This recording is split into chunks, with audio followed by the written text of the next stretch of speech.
temps que ça se connecte. Hello, hello. Alors, je ne sais pas si ça a dû démarrer là. De toutes les façons, il y a une légère latence. J'espère que vous allez bien. J'espère que vous allez bien.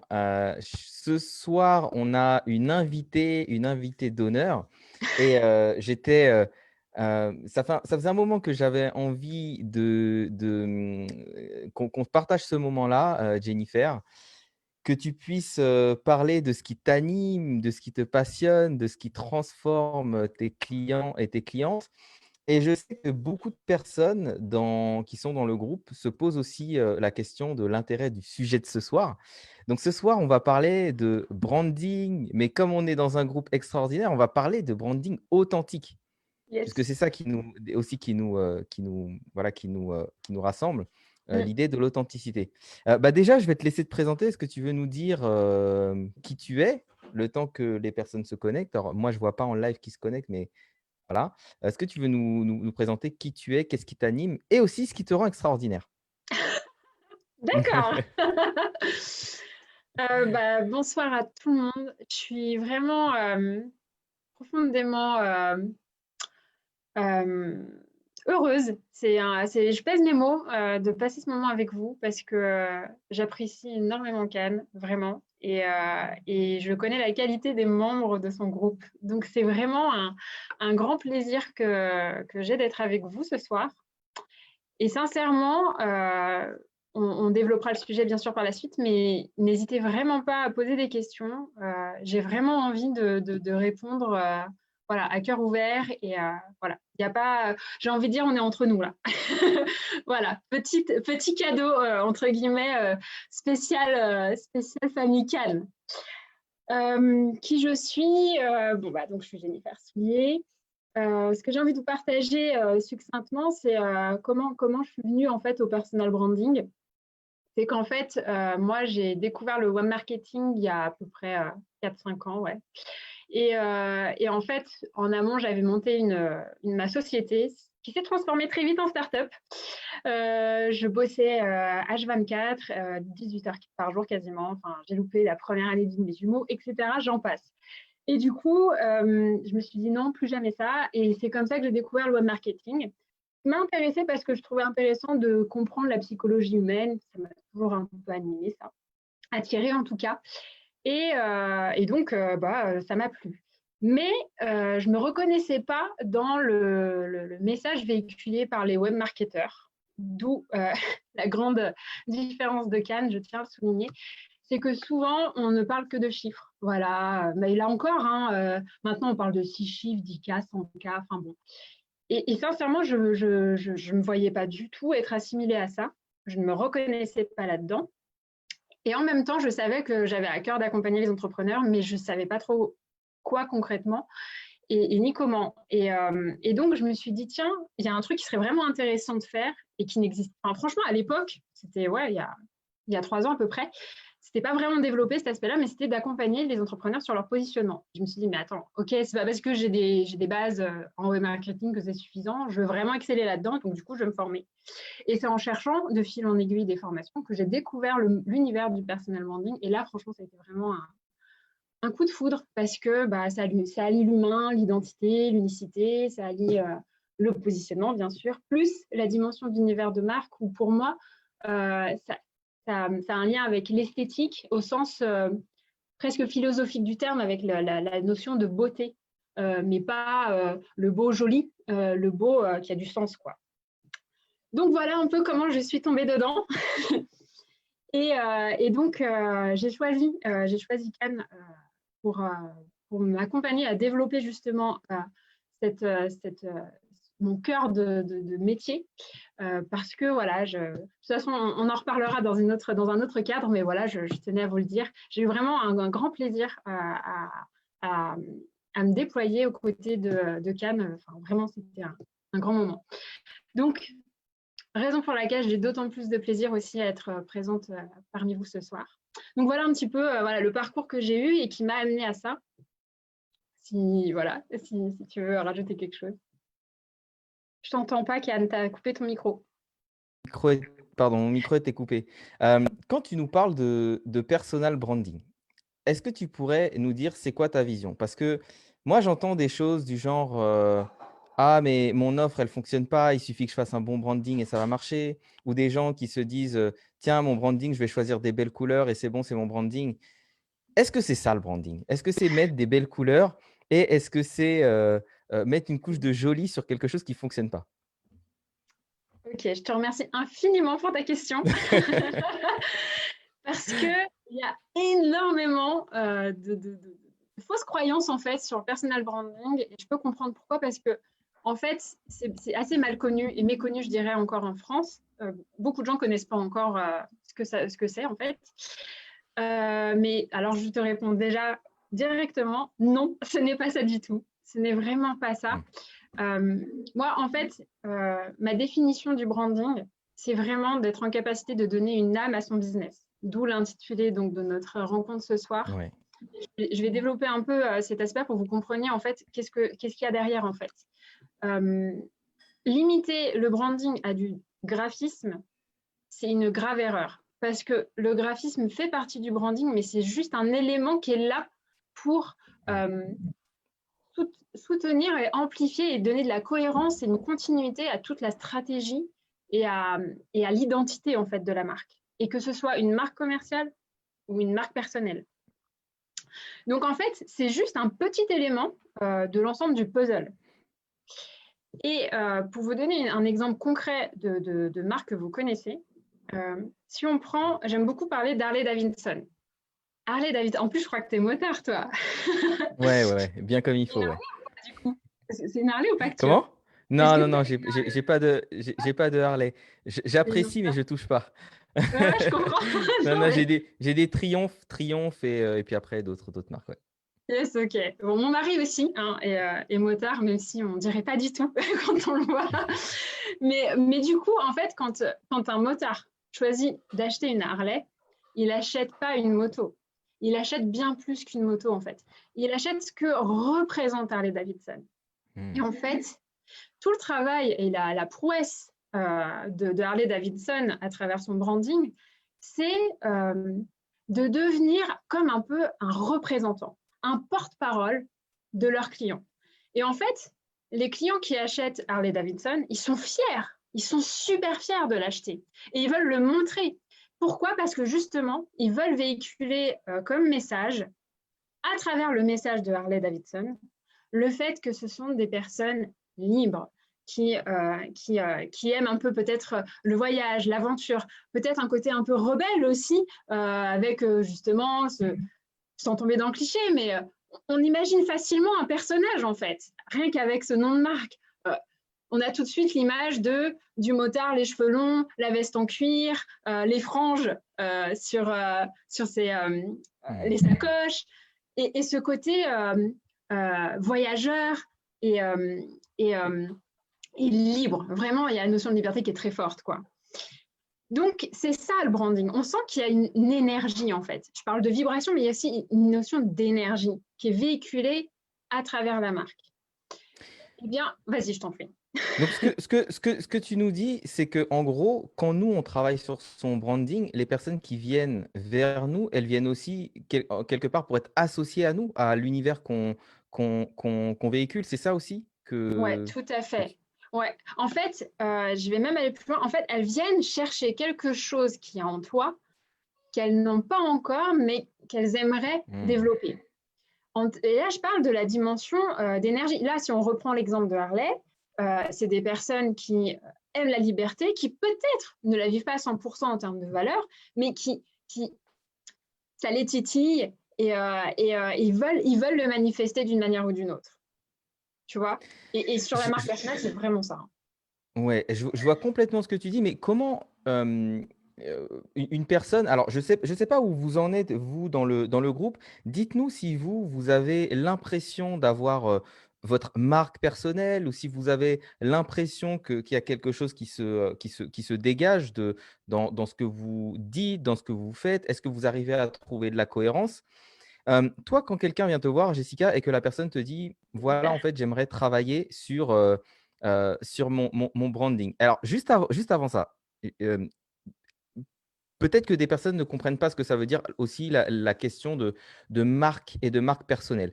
Qu'est-ce que tu réponds à une personne qui te dirait: «Oui, mais moi, j'ai pas envie d'être une marque. Cette idée d'être une marque, ne me plaît pas». Qu'est-ce que tu dirais à cette personne? Alors, je la rassure tout de suite parce qu'en fait, et alors merci encore une fois, tu as raison de souligner cet aspect-là parce qu'on assimile, enfin, beaucoup de personnes assimilent le personal branding au marketing de soi. Et du coup, il y a des personnes qui disent faire Mmh. son personal branding, c'est en fait devenir un produit soi-même. Non, non. Alors moi, vraiment, je ne le travaille absolument pas comme ça. C'est en fait se limiter à la dimension très superficielle et faire de la com, en fait. Le branding, il y a une dimension hyper profonde. Et donc, quand je parle d'identité, c'est ton identité, en fait, que tu vas exprimer dans ton authenticité, en fait. Et donc, quand je parle de singularité, on voit qu'il y a une dimension quand même presque existentielle, en fait. Et donc, on n'est pas une marque, on n'est pas un produit. Alors, bien sûr, on peut très bien vouloir aller jusque-là. Ronaldo qui a sa marque, Oprah Winfrey qui a sa marque, Pierre Cardin, etc. Mais parce qu'ils Mmh. l'ont voulu. C'est OK pour eux, c'était dans leur volonté. Mais on n'est pas obligé de pousser le trait jusque-là. En tout cas, pour moi, ce n'est pas ça la définition du personal branding. C'est vraiment la dimension de l'être, de ce que tu vas dégager. En fait, tout le travail qui est fait en personal branding, s'il fallait le résumer en quelques lignes, c'est d'aligner qui tu es avec ce que tu dis, avec ce que tu fais, avec ce que tu montres. Voilà. C'est ce que j'appelle Mmh. le super alignement. Et vraiment, tous les étages, ça doit, ça doit être fluide en fait. Ouais. Voilà. Alors là, moi, quand tu me dis ça, je me dirais on a fait un live sur l'alignement où on parlait de ça justement et pour moi, je disais que parfois, il y a des personnes qui pensent être alignées, mais elles ne sont pas alignées à qui elles sont réellement, mais elles sont a alignées à qui elles croient être. Donc du coup, elles ont une communication qui est, dissonante. Comment est-ce que toi, tu fais quand il y a quelqu'un qui vient te voir et qui te dit: «Voilà, Jennifer, je viens te voir pour que tu m'aides sur mon personal branding». Alors avant d'aller un peu plus en détail, les personnes en général, elles viennent te voir pourquoi? Est-ce que c'est pour gagner plus de visibilité? Est-ce que c'est pour, se rendre incontournable? Est-ce que c'est pour, se sentir, important? C'est quoi les motivations premières avant tout? Les principales motivations que j'ai des personnes qui viennent me voir parce que elles sont pas au clair sur leur positionnement, sur leurs différences. En fait, elles sentent que ce qu'elles font, c'est différent, mais elles savent pas comment l'exprimer avec Mmh. des mots, de façon tangible et de telle façon, en fait, que quand on va sur leur site ou qu'importe leur support de communication, on comprenne vraiment leur valeur ajoutée et leur force de frappe, en fait. Donc ça, c'est un premier cas de figure. J'ai des personnes aussi qui sentent que ce qu'elles montrent d'elles ne correspond pas à qui elles sont. Mais elles ne savent pas comment accéder à ce qui je suis vraiment. Donc ça, c'est encore autre chose. J'ai aussi Ouais. des personnes qui viennent pour gagner en clarté sur leur message et gagner en clarté sur leur message, travailler, développer leur positionnement et surtout, à chaque fois, il y a la notion d'authenticité qui est, c'est un non-débat, ça c'est bien sûr, et la notion aussi de vouloir d'être justement atteindre ce niveau d'alignement, quoi, que tout soit fluide et que les gens en fait puissent découvrir la personne sur un simple site et parfois sans même, là j'ai eu le cas d'une cliente, il n'y avait même pas de vidéo d'elle, il n'y a aucune vidéo. Elle a juste un podcast qui est en lien. Donc sur le site, il n'y a même pas le podcast en tant que tel. Et sincèrement, on a vraiment l'impression de la Mmh. découvrir, d'être proche d'elle, de la connaître. Et donc maintenant, les clients qui la choisissent, ils la choisissent vraiment pour elle, parce que c'est ça aussi l'idée. C'est d'être choisi pour ce qu'on représente en fait. Et c'est ça la beauté, c'est d'être honoré dans son unicité, quoi. Donc du coup, là, ce que tu nous dis, c'est que, alors je sais que c'est une grosse difficulté pour beaucoup de personnes qui sont, je vais prendre l'exemple des coachs. Qu'est-ce qui ressemble plus à un coach qu'un coach? Si on parle de coach qui va aider, coach de vie, qui va aider des personnes à peut-être, opérer un changement, je dirais c'est presque un euphémisme. Donc du coup, toi, quand quelqu'un vient et ou je dirais peut-être quelqu'un qui est thérapeute ou autre, quelqu'un qui vient, qui pour l'instant, s'identifier à son métier, à sa fonction, qui dit, voilà, moi, je suis thérapeute, j'aimerais pouvoir exprimer ma singularité. Comment tu travailles avec cette personne? Disons même que je vais pousser un peu la difficulté. Imaginons que c'est quelqu'un qui ne se connaît pas vraiment. Comment est-ce que toi, tu fais pour faire émerger, pour moi, c'est presque de la maïeutique, c'est faire accoucher la personne de quelque chose. Comment est-ce que toi, tu fais ça exactement avec quelqu'un qui ne se connaît peut-être pas? Ok. En fait, c'est presque plus facile avec quelqu'un qui ne se connaît pas qu'avec quelqu'un qui se connaît, parce que j'ai envie de dire qui peut le plus, peut le moins. En l'occurrence, j'ai souvent le cas de personnes qui sont thérapeutes, par exemple, ou coachs, et donc ont déjà des notions de développement personnel avancées. Mmh. Donc, quelque part, je dirais, c'est plus dur d'apporter de la connaissance de soi à quelqu'un qui a déjà un énorme travail, des Ouais. années de travail derrière lui.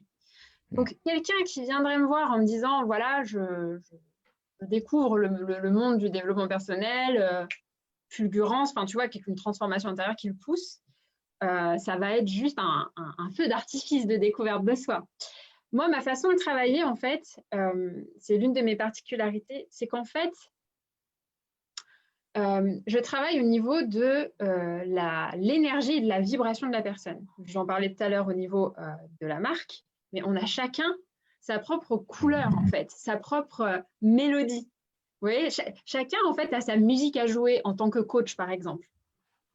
C'est pour ça, j'ai aussi ce cas de figure de personnes qui prônent, en fait, mettent en avant leurs outils, PNL, hypnose, etc. Mais sincèrement, c'est pas ça qui va faire la différence, parce que tout le monde maintenant est formé au même truc. En gros, c'est devenu très accessible, donc c'est pas ça qui va faire la différence. C'est vraiment sa musique à soi qui va toucher la personne et qui va dire mais c'est elle qu'il me faut, c'est lui qu'il me faut. Et du coup, justement, ce travail que je fais, c'est que il existe différents types de vibrations. Et donc, à travers donc, le travail que je fais avec la personne, je lui fais prendre conscience de quelle est sa vibration. Et là, c'est magnifique parce qu'elle se comprend. On est bien d'accord, je ne fais pas un travail thérapeutique, mais voilà, le pro et le perso sont intrinsèquement liés. Ouais. Et du coup, on arrive vraiment à mieux se comprendre personnellement, à comprendre même des choix de vie qu'on a pu faire, des comportements qu'on a. Enfin, il y en a vraiment, c'est une révélation, quoi. Vraiment, ils se transfigurent. Rien qu'à ce niveau-là. Mais je le fais à un deuxième niveau également, c'est-à-dire que notre cible a également une vibration, en fait. Et ça aussi, c'est assez, j'ai envie de dire, innovant, dans le sens où je suppose qu'on a tous entendu la fameuse fiche avatar à remplir, où en gros, on te dit, voilà, quel âge a ton client idéal, est-ce qu'il est marié, il vit à la campagne, combien d'enfants, patati patata. Et sincèrement, quand quelqu'un se lance, franchement, c'est horrible de poser cette question parce que tu n'as pas de recul. C'est très compliqué. Et en fait, moi, je réponds à ça, c'est-à-dire que non seulement ce n'est pas la personne qui va me le dire, mais c'est moi qui vais lui servir sur un plateau quelle est la vibration de sa cible. Et quelle est la différence, en fait? Je ne suis pas en train de dire que ce n'est pas bien de faire la fiche avatar. Hein. Ce sont deux choses différentes. La fiche avatar, c'est pertinent quand on veut faire de la pub et qu'on veut viser les centres d'intérêt. Tout ça, c'est très pertinent et c'est intéressant de savoir ça. Mais quand on débute, ce n'est pas forcément par là qu'il faut commencer. Du coup, ce n'est pas forcément pertinent. Le fait de connaître l'énergie de sa cible, ça nous permet de savoir comment lui parler. Et ça change tout parce que le branding, ça fonctionne sur deux grosses jambes, j'ai envie de dire. Les mots et les images. En gros, parce que les images sont porteurs d'énergie, de vibration et les mots aussi. Et c'est complètement différent du copywriting. Hein. C'est vraiment deux choses différentes. Et du coup, quand on sait en fait quel vocabulaire employer, je donne des mots concrets qui vont vraiment matcher. Parce que on connaît tous cette expression, être sur la même longueur d'onde. En fait, l'idée, c'est de te brancher sur l'onde, justement, de ta cible, que ce soit client, fan, partenaire, ou en fait, un cible, c'est au sens large du terme. Et là la personne, eh bien, elles se sont comprises. Et c'est hyper important parce que tout le but de ce travail, c'est de créer un lien de confiance. C'est fondamental, encore plus aujourd'hui. Les gens sont exigeants. Tu vois, enfin, voilà. Ouais, ça me parle complètement. Et moi, je le vois un peu comme si tu permettais aussi d'enlever les filtres et d'enlever le côté qui brouille. Quand je dis qui brouille, c'est un peu comme si on est entre deux stations de radio et que toi, tu aides à être sur la bonne station pour avoir la bonne fréquence et attirer les bonnes personnes et faire la fête tous ensemble. Yes. Euh, je vois à quel point ça peut être important, surtout beaucoup de personnes vont être dans le mimétisme sur le web. Je pense que c'est quelque chose auquel on ne peut pas couper au début, c'est qu'on se dit, bah, je ne sais pas comment il faut faire. Il y a des personnes qui font, je vais avoir l'impression qu'il faut que moi aussi, je fasse comme ça pour que ça fonctionne. Donc, je vois que les personnes ne se font pas trop confiance et du coup, elles vont être dans le mimétisme, voire dans la copie. Et pour toi, c'est quoi le danger quand on veut toucher des personnes d'être dans la copie? Puisque tu parlais d'alignement. C'est quoi le danger pour quelqu'un qui, justement, ne s'est pas posé ces questions-là et a une communication qui est dissonante? À plein de niveaux. C'est dangereux à plein de niveaux. En fait, c'est dangereux déjà vis-à-vis de soi. Parce qu'en fait, c'est un non-respect de soi. On ne s'honore pas soi-même. Ça veut dire, en fait, le message qu'on s'envoie à soi-même, c'est je ne suis pas capable de réussir par moi-même dans ce que je suis, dans tout mon être. Et ça, je crois que c'est le plus gros ravage. Et la deuxième chose, c'est qu'en fait, la copie, en fait, euh, encore merci pour cette question. Mais tout à l'heure, tu m'as parlé justement de couleurs, de typographie, enfin, d'éléments visuels.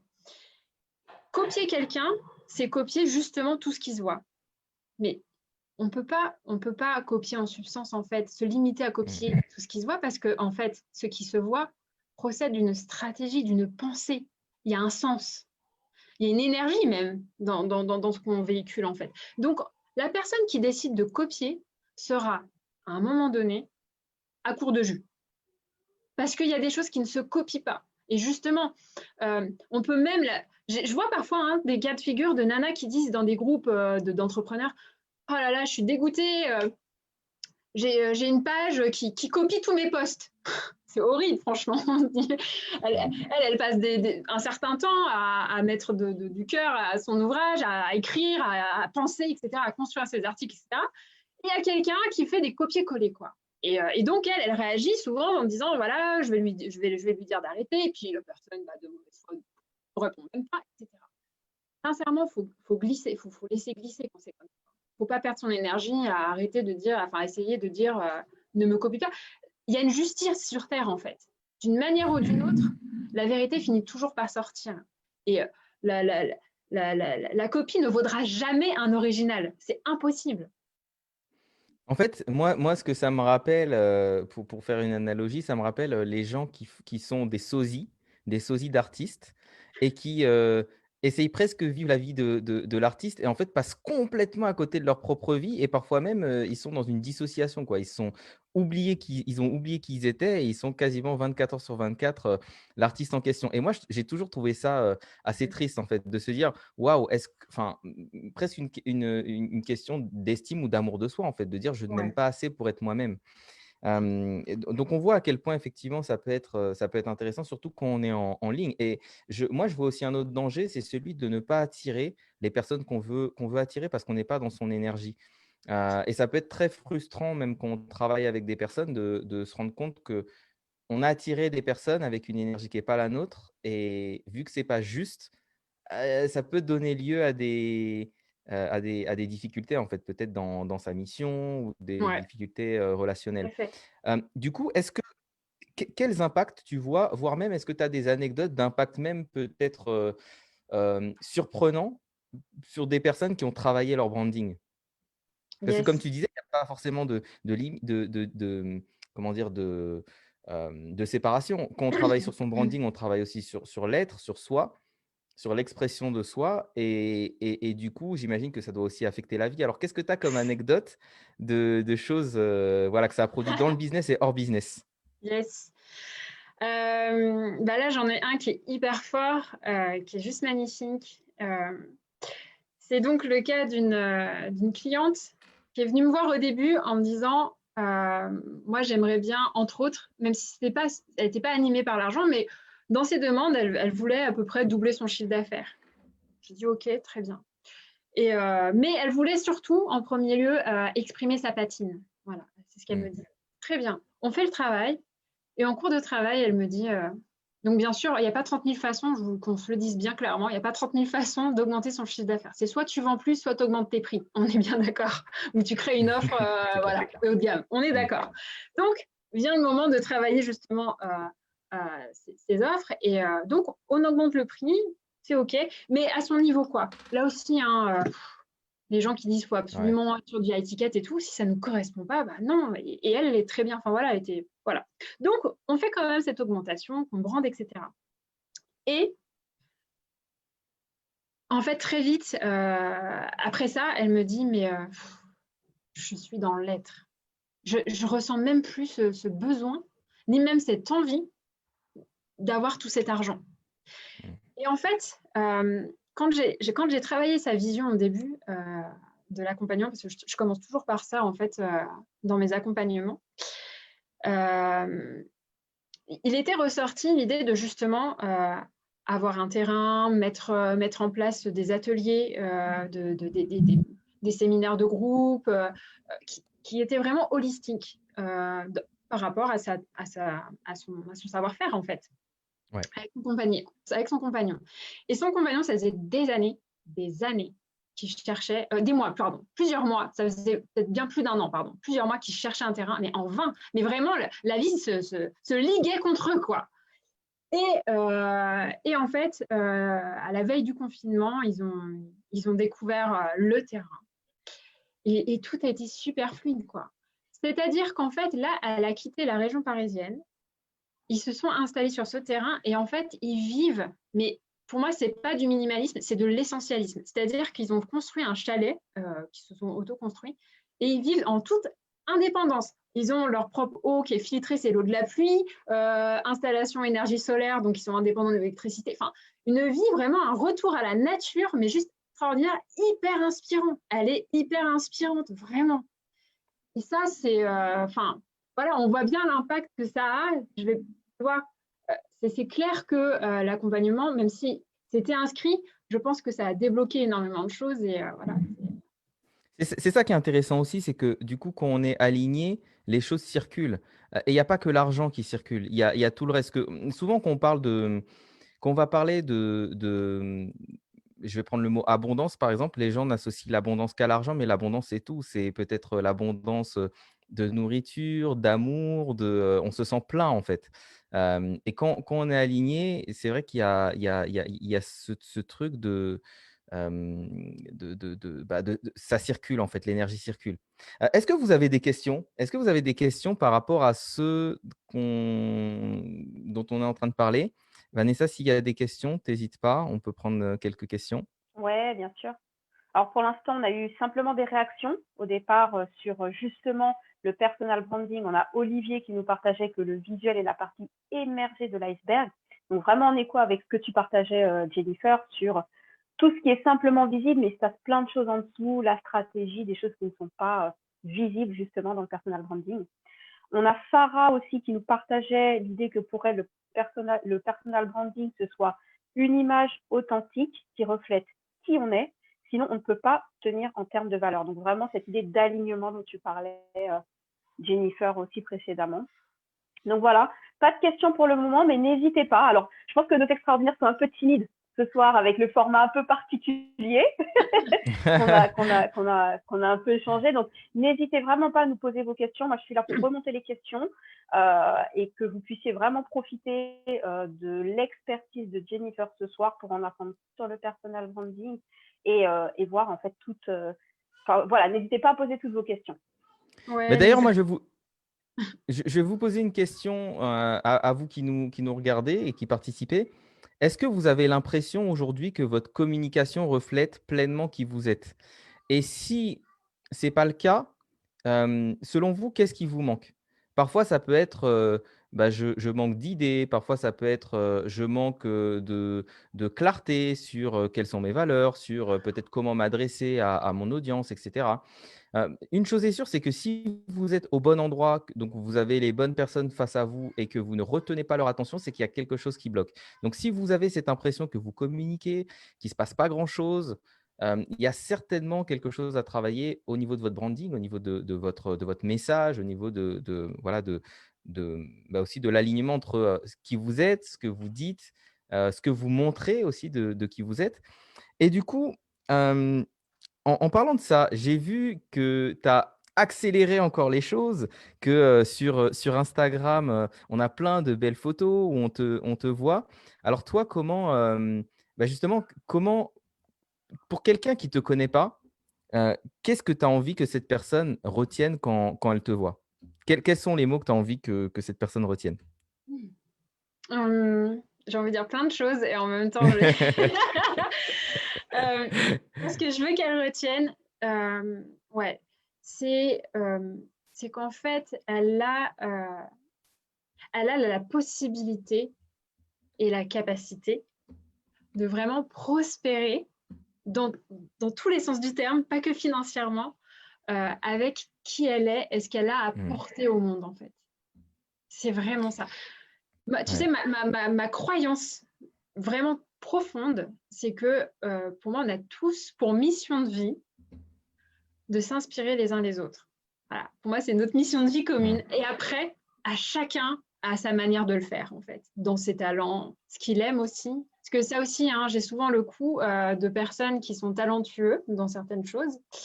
Mais c'est pas parce que tu es doué pour certaines choses qu'il faut t'enfermer là-dedans, parce que si tu n'aimes pas ça ou ça ne te transcende pas plus que ça, sors de Ouais. là, tu vois. Enfin, je le dis, vraiment, prenez-le pour ceux qui peuvent se reconnaître là-dedans, parce que je sais qu'il y a une part de gens qui sont dans cette erreur de se dire, comme je suis douée là-dedans, il faut que j'aille là-dedans. Pas forcément, parfois, Ouais. on se leurrer.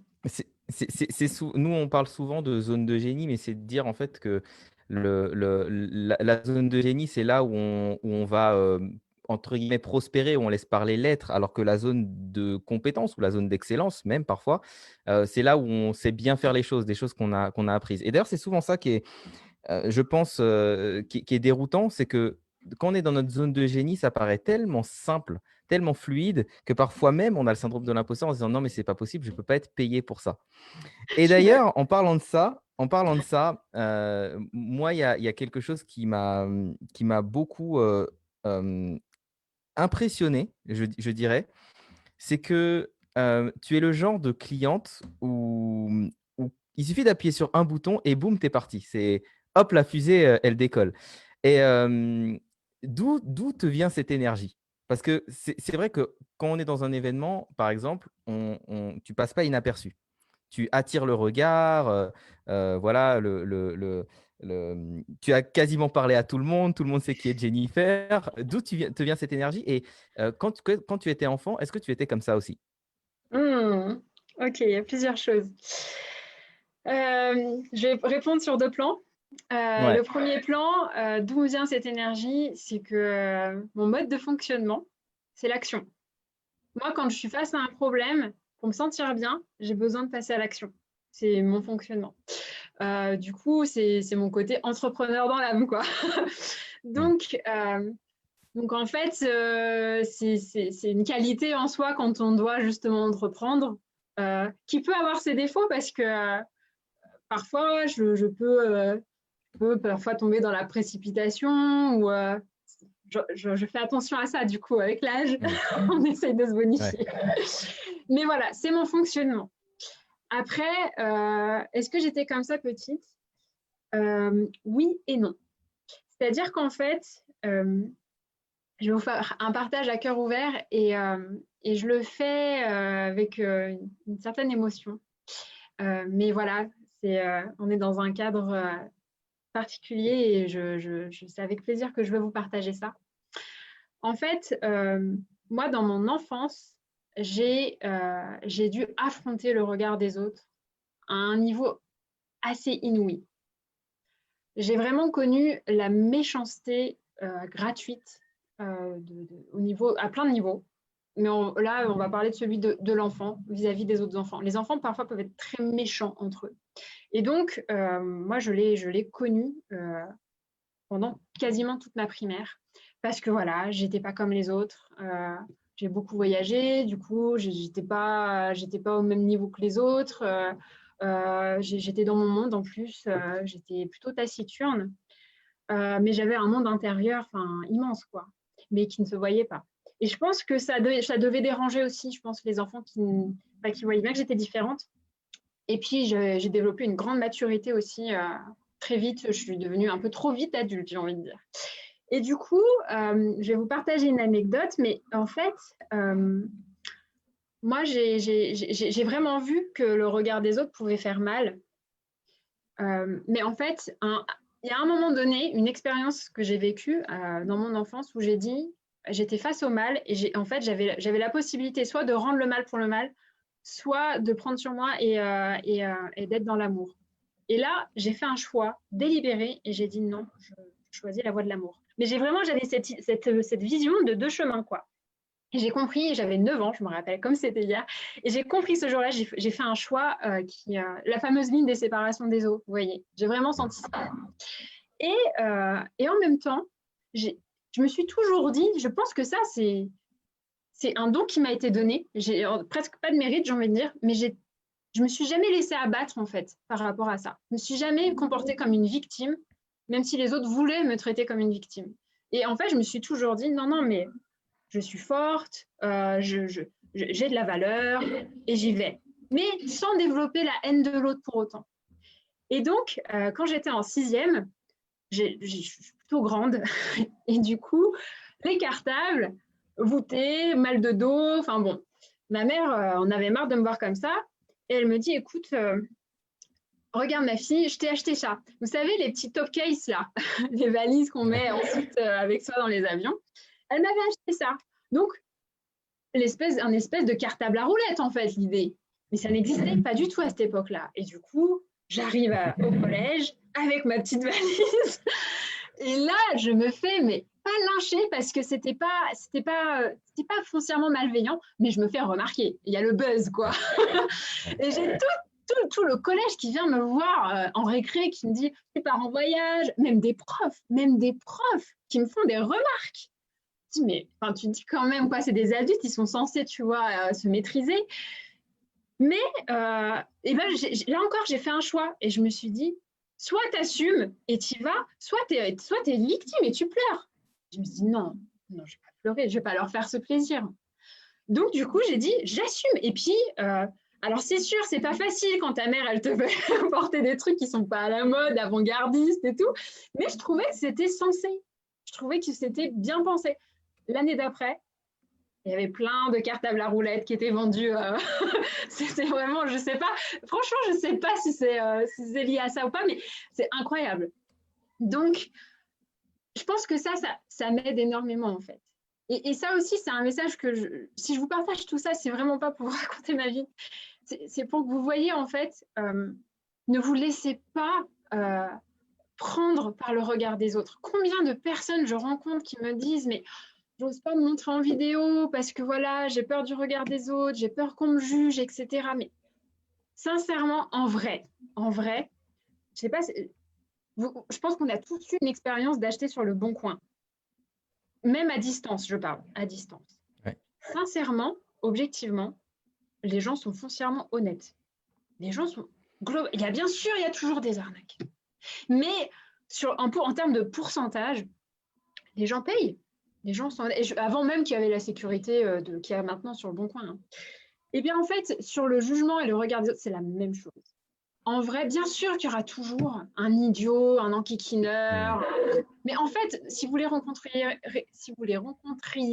en vrai dans votre vie, vous ne prêteriez pas tant d'attention parce que vous sentiriez que ce n'est pas des personnes pour vous, en fait. Ils ne vous affecteraient pas, c'est ça que je veux dire.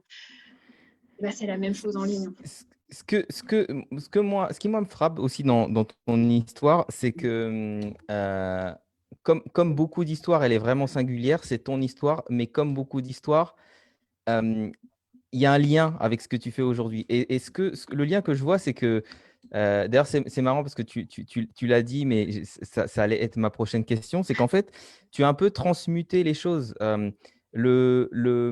Ta singularité qui était peut-être quelque chose subi, parce que c'est un âge où en fait, il faut ressembler à tout le monde, hein. Bon, enfin, faut dire ce qui est. Voilà, c'est assez standardisé. Donc, si tu sors un peu du cadre, tu Le es clan. considéré comme, voilà, comme un peu un alien. Mais en tant qu'être humain, pour notre survie, on a besoin de sentir qu'on fait partie d'un groupe, sinon on se sent en danger. Donc ça crée des ressentis qui ne sont euh, pas top, surtout quand on est enfant. Et toi, tu as pu transmuter ça. Et aujourd'hui, je le vois presque comme une revanche de la vie, mais même mieux que ça, en fait. Je le vois presque comme un apprentissage. Tu sais, comme ces vieux films chinois où pour arriver à avoir le dernier enseignement, il faut avoir souffert, marcher, monter les trucs sur les genoux, avoir escaladé des trucs à main nue. Et j'ai l'impression que euh, c'est un peu, c'est un peu comme des indices de qui on est, d'avoir ces difficultés, de se dire, en fait, tiens, et si j'ai eu des difficultés avec mon image, c'est peut-être parce que je dois apprendre ça pour travailler sur l'image. Et si j'ai eu des difficultés avec mon unicité, c'est peut-être parce que je dois justement accueillir ma singularité, etc., etc. Et ça, je le vois chez beaucoup d'entrepreneurs extraordinaires, qui soient de la famille des extraordinaires, des gens qu'on a accompagnés ou pas, c'est qu'il y a beaucoup d'éléments dans leur parcours qui étaient presque des indices de ce qu'ils allaient devenir, des challenges qu'ils ont dû transcender pour pouvoir découvrir pleinement qui ils sont. Et c'est ça que je trouve beau aussi dans ton histoire, c'est certains challenges qui font qu'aujourd'hui, bah, tu es la personne qui aide les autres à valoriser leur singularité, alors que c'était peut-être une tare avant d'être différente. Tu es la personne qui aide les autres à valoriser leur image, alors que justement, on te pointait du doigt, etc. Je me dis, euh, moi en tout cas, c'est comme ça que je vois les choses aujourd'hui. J'ai de la gratitude pour les choses qui viennent. Et ça, je le dis aussi pour tous ceux qui nous regardent. Peut-être que vous estimez que ce que vous vivez en ce moment est injuste à certains égards, mais je suis certain qu'à un moment de votre parcours, vous allez voir ce que vous vivez comme vraiment quelque chose de beau, une belle chose qui vous est arrivée. Et surtout quand on arrête de porter un jugement sur est-ce que c'est bien, est-ce que c'est pas bien, est-ce que c'est voilà, est-ce que c'est bien, est-ce que c'est mal. Et d'ailleurs, c'est quelque chose dont j'ai pris conscience il n'y a pas longtemps, j'en ai parlé aujourd'hui en coaching. Euh, la notion de bien ou de mal, elle est intimement liée à la survie. Si on revient à l'homme primitif, l'humain primitif qu'on était, bah, pour pouvoir survivre, il fallait savoir est-ce que c'est bon, est-ce que c'est pas bon. Et d'ailleurs, même quand je marche avec mon fils, je lui ai appris, quand il voit des choses qu'il ne peut pas manger, il voit des petites baies rouges qu'il ne peut pas Mm. manger, il monte du doigt et dit pas bon. Donc, il Mm. sait que c'est pas bon. Et du coup, le bien, le mal, le bon, le pas bon, c'est aussi une question de survie. Sauf que euh, mon impression, c'est que quand on veut être beaucoup plus évolué, quand on veut incarner sa mission, on ne peut plus être en mode survie. Pour moi, c'est deux opposés du spectre. Il y a soit la version très réactive, en mode survie de l'humain, qui est bah, souvent quand on est dans un état de stress, on est en mode réactif, soit la version qui est beaucoup plus dans la création, dans l'accomplissement, dans la contribution. Et c'est pour ça que j'ai l'impression que pour aussi être dans sa contribution, il faut réussir à sortir du jugement. Sortir du jugement vis-à-vis des autres, sortir du jugement vis-à-vis de soi-même, vis-à-vis des épreuves qu'on a vécues. Quand tu disais tout à l'heure, aussi apprendre à sortir du jugement quelque part pour se dire, bah, ouais, je vais me montrer et peu importe ce qu'on va dire de moi, ma mission est beaucoup plus importante que le Ouais. fait qu'on puisse me juger, donc de sortir aussi de ce truc de bien faire ou d'éviter de mal faire. Moi, tu vois, ça part très vite en philosophie. Euh, Oui, oui. euh, C'est ça le du, personnel branding. On est d'accord. du coup, est-ce qu'on a des questions? Est-ce qu'on a des questions, Vanessa, qui sont remontées? Yes.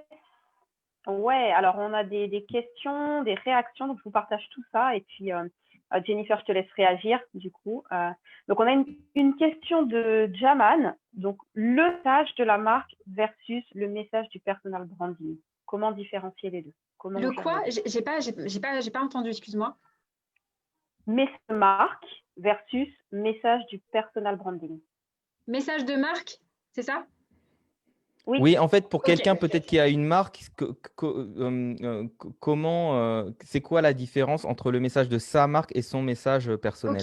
d'accord, j'ai Ouais. compris, merci. Ok, merci pour ta question. Alors, Vas-y, je t'en prie. d'ailleurs, je vais juste rajouter quelque chose pour. C'est une très bonne question et j'en profite pour enrober cette question avec une autre question qui va dans le même sens. C'est Vas-y. justement, est-ce qu'il faut séparer? Admettons qu'on a une marque, on ne soit pas quelqu'un qui travaille pas juste en indépendant, mais qui a créé une marque.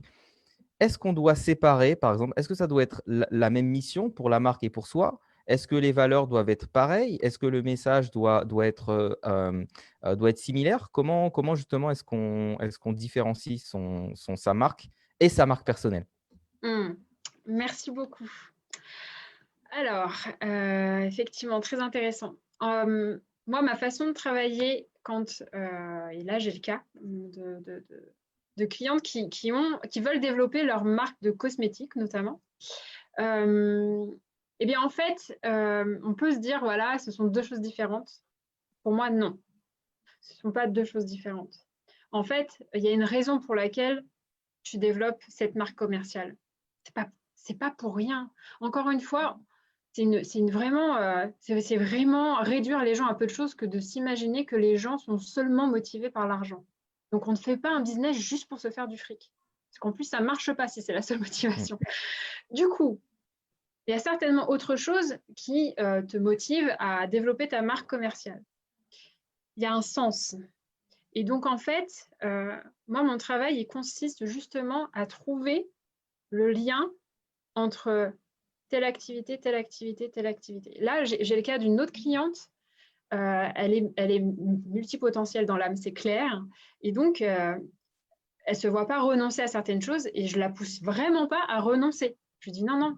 D'ailleurs, c'est difficile pour elle, d'ailleurs. Elle se dit, ouais, mais les gens jugent et tout. On s'en fout. Ça fait partie de toi. Et là, j'ai trouvé, en fait, j'ai trouvé le fil rouge qui donne un sens, en fait, une homogénéité à ces différentes activités. Et en fait, là, on est au stade où soit elle met tout sur le même site parce qu'elle veut mettre le même plan, soit elle utilise son site qui est déjà là en mode un peu plateforme et elle redirige, mais au moins il y a l'unité, le centre. Donc, ta marque commerciale, c'est un prolongement de toi. Il faut vraiment le penser comme ça. Donc, et je vais te donner un exemple concret. J'ai fait une étude de cas sur ce sujet à travers Steve Jobs. Tu prends tous les produits d'Apple, c'est le prolongement de Steve Jobs. Et c'est ça, en fait, le génie du branding. C'est qu'en fait, si tu réfléchis aux caractéristiques qui représentent Steve Jobs. Je vous laisse, vous pouvez même le mettre en commentaire. Je vous dis Steve Jobs, vous pensez à quoi? Je vous donne quelques secondes pour... Allez, voilà. à quoi vous pensez quand on vous parle de Steve Jobs? À part col roulé, jean, lunettes. Voilà. Parce que ça c'est pas, on ne le voit pas sur l'iPhone, ça.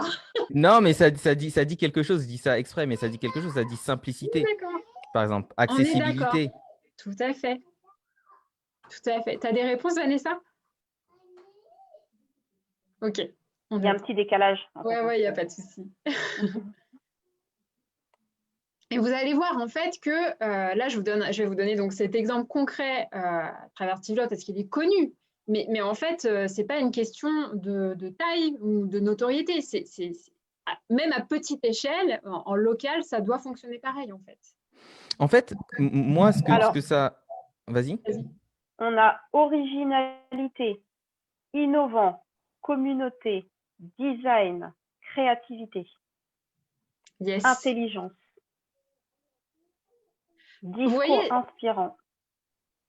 Alors, discours inspirant, c'est pas quelque chose qu'on retrouve dans les produits, mais à part ça, tous les attributs que vous avez spontanément évoqués, ce sont des attributs qu'on retrouve, ne serait-ce que dans l'iPhone. L'iPhone, s'il faut le décrire, c'est design, c'est simple, c'est esthétique, c'est innovant. Voilà. Steve Jobs, c'est un visionnaire. Je veux dire, il a un côté futuristique. Il avait, un côté futuristique très fort.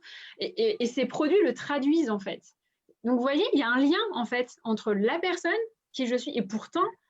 Un téléphone, ça reste un téléphone, ça n'a pas de vie, c'est un objet, on est bien d'accord. Mais il a réussi à le sublimer parce qu'il y a mis une part de lui, en fait. Donc, dans votre marque commerciale, quel que soit le produit, que ce soit du vêtement, l'ordinateur, même des fenêtres. En fait, si pour vous, ça correspond à votre mission de vie, et ça peut ne pas se cantonner qu'à cette marque commerciale. Vous pouvez avoir une autre activité à côté. Il faut que ce soit une part de vous. Et vous allez voir, c'est ça qui va donner la force et cette différence, cette dimension d'âme, justement, à votre positionnement, à votre communication, et qui va faire que non, vous ne vendez pas du produit, vous vendez quelque chose d'autre, à un autre niveau. Ouais, et ça c'est vrai que moi, je ne l'avais jamais vu comme ça par rapport à Steve Jobs et Apple. Donc, j'aime beaucoup cette perspective. Là, ce que tu me dis, ça m'évoque aussi l'idée de longévité et de pérennité.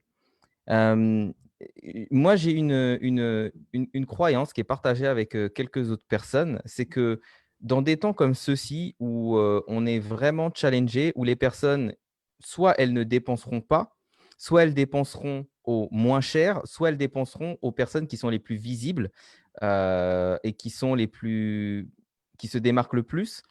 Je pense que c'est plus que jamais important de vraiment trouver sa singularité. Alors pour moi, il y a plein d'autres, il y a plein de choses sur lesquelles on peut mettre sa singularité, sur son offre, sur effectivement du coup là on va toucher au branding, mais sur son message, sur son positionnement, sur son image aussi, Le style, ouais. sur son style. Beaucoup de personnes sont venues vers moi en me disant: «Ah, c'est vrai que tu sors du lot». Ouais. Alors, pour moi, c'est aussi une question d'être aligné. Et d'ailleurs, c'est ça que j'ai trouvé marrant. C'est que quand on a commencé à travailler ensemble, je percevais ce truc de quelqu'un qui va travailler avec des personnes de renom, etc. Et j'ai l'impression que justement, tu as toi bien, enfin, pour moi, tu es aussi la bonne représentante de ton propre discours. C'est-à-dire toi aussi d'avoir bien travaillé sur ton branding et de l'avoir aligné comme quelque chose qui te révèle à toi et qui t'emmène encore plus, qui te propulse pardon, encore plus vers qui tu es et vers ce que tu es censé accomplir. Et quels sont les moments pour toi ou dans ton propre cheminement où tu as senti que ça a fait la différence? Est-ce qu'il y a des personnes, peut-être, j'en sais rien, qui sont connues ou qui sont reconnues dans leur milieu, qui sont venues vers toi? Est-ce que tu as senti à un moment que ce que tu faisais et la manière dont tu le mettais en avant faisait vraiment la différence? Ouais. Je ne vais pas dévoiler de nom parce qu'il y a un aspect confidentialité que je respecte, mais j'accompagne certaines personnes qui ont elles-mêmes accompagné des personnes qui maintenant sont hyper connues. Et du coup, je vais vous donner un exemple très concret, mais moi, il y a quelque chose que je travaille donc dans l'ensemble de ce que je fais. Il y a un élément que je travaille, c'est la baseline. La baseline, c'est souvent confondu avec le slogan. Ce sont deux choses différentes, mais la baseline, c'est la phrase signature de l'entreprise. Donc, pour reprendre Steve Jobs, c'est Think Different. Il y a Just Do It. Vous voyez, vous les connaissez, ces phrases. Mais vous voyez bien que quand on entend cette phrase, enfin ce type de phrase, il y a une énergie, il y a quelque chose. On dit quelque chose de soi, en fait. Et donc, moi, j'adore travailler ça parce que justement, ça permet de donner encore plus d'infos sur le positionnement de la personne et en même temps de véhiculer une énergie. Et donc, moi, la mienne, pour le moment, actuellement, c'est pas quelque chose qu'on change tous les 4 matins, mais pour le moment, c'est Be Different. Et c'est tellement puissant que cet été, j'ai signé avec une cliente sur la base de ça. Je lui ai dit, pourquoi moi, quoi, clairement. Et elle m'a dit 2 choses. Elle m'a dit, parce que tu travailles sur la singularité et le be different. Elle a signé là-dessus. Ouais. Donc, voilà, il y a des choses, faut pas les négliger, quoi. Ça peut vous paraître fou, mais voilà, je vous parle de réalité, quoi. Je n'invente pas. Et c'est hyper puissant. C'est hyper puissant. Donc, alors, on va pas être que d'accord ce soir. Allez, vas-y. Alors là, je vais sortir les crocs. Vas-y, avec plaisir. Alors, Non, non, mais ça va certainement te faire réagir. Moi, comme tu le sais, je viens du monde de l'image. J'ai longtemps été un créatif, directeur de création pour pas mal de marques, des très, très belles marques. Et quand j'ai commencé à accompagner des entrepreneurs, j'ai vu que beaucoup perdaient du temps à faire des choses qui, à mon sens, n'étaient pas à l'ordre du jour.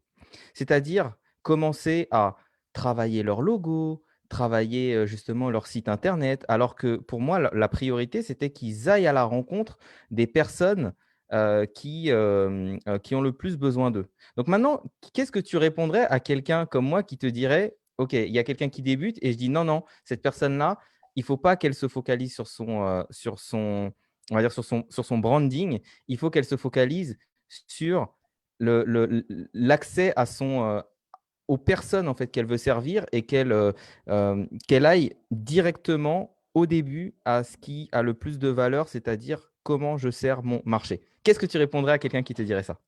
Je suis d'accord. C'est évident, mais on est bien d'accord. En fait, c'est une aberration de se dire qu'il faut commencer par travailler le logo. Alors là, mais je souscris d'autant plus que quand j'ai créé ma première société, je m'étais fait accompagner par ma CCI. Et sincèrement, dans toutes les formations qu'ils nous donnent, donc le son casse, le nani, le nana, et puis le pitch à apprendre par cœur, j'ai tout eu. Hein. Le fameux atelier sur la carte de visite, le logo et la création de site internet. Ok, mais c'est du grand n'importe quoi. Moi, en fait, dans mon accompagnement, la partie du site internet, c'est à la fin. En fait, c'est clairement à la fin. Et en fait, c'est un non-sens de vouloir commencer par ça, parce que justement, on ne sait pas encore vraiment qu'est-ce qu'on veut proposer à son marché. C'est comme les études de marché. Enfin, moi, je dis à chaque fois, hein, mais arrêtez de faire des études de marché. La meilleure étude de marché, vendez ou prévente. Ça, c'est une étude de marché. Et là, vous allez convaincre n'importe quel investisseur avec ça. Mais des hypothèses, même les gens, quand ils répondent aux questions, ils veulent te faire plaisir, ils vont te dire oui, mais dans les faits, quand ils sont dans la situation, c'est autre chose. Donc, non, non, sincèrement, oui, bien entendu. Et d'ailleurs, justement aussi la différence entre un entrepreneur qui va créer son logo parce qu'on lui dit de le faire, tout simplement, hein, voilà, et quelqu'un qui va le travailler avec moi, la grosse différence, c'est que il y a toute une pensée en fait. Ce logo, quelque part, ça va être quelque part presque son symbole en fait. Il va le représenter. Et donc, il va pas avoir cette déception que parfois des personnes ont en disant ah ouais non mais je vais reprendre un autre graphiste, c'est la faute du graphiste et tout. Non, c'est pas la faute du graphiste. Moi, je collabore avec des graphistes hein, et clairement ils me disent mais ouais c'est pénible parce que ils viennent parfois ils savent pas. C'est pas au graphiste de le dire. C'est pas son job. Lui, il est là pour faire. Voilà. Il matérialise ton idée. Ça, c'est sa zone de génie. Et c'est ça, en fait, qui fait qu'il faut faire les choses dans le bon ordre. Donc, pour répondre sur un deuxième volet de ce que tu viens de me dire, j'ai deux typologies de clients, en gros. J'ai des clients qui ont déjà beaucoup de bouteilles, qui ont près de 10 ans d'expérience et qui ne se sentent pas alignés ou qui veulent être beaucoup plus alignés. Et donc, voilà, on fait un retravail de structure. Enfin, voilà, on rebrande tout ça.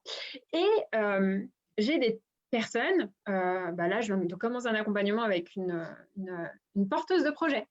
Alors, elle est suivie dans un incubateur, mais clairement, elle n'a encore rien vendu, elle n'a pas d'expérience. Enfin, c'est vraiment un projet presque en mode start-up, du coup, elle aussi.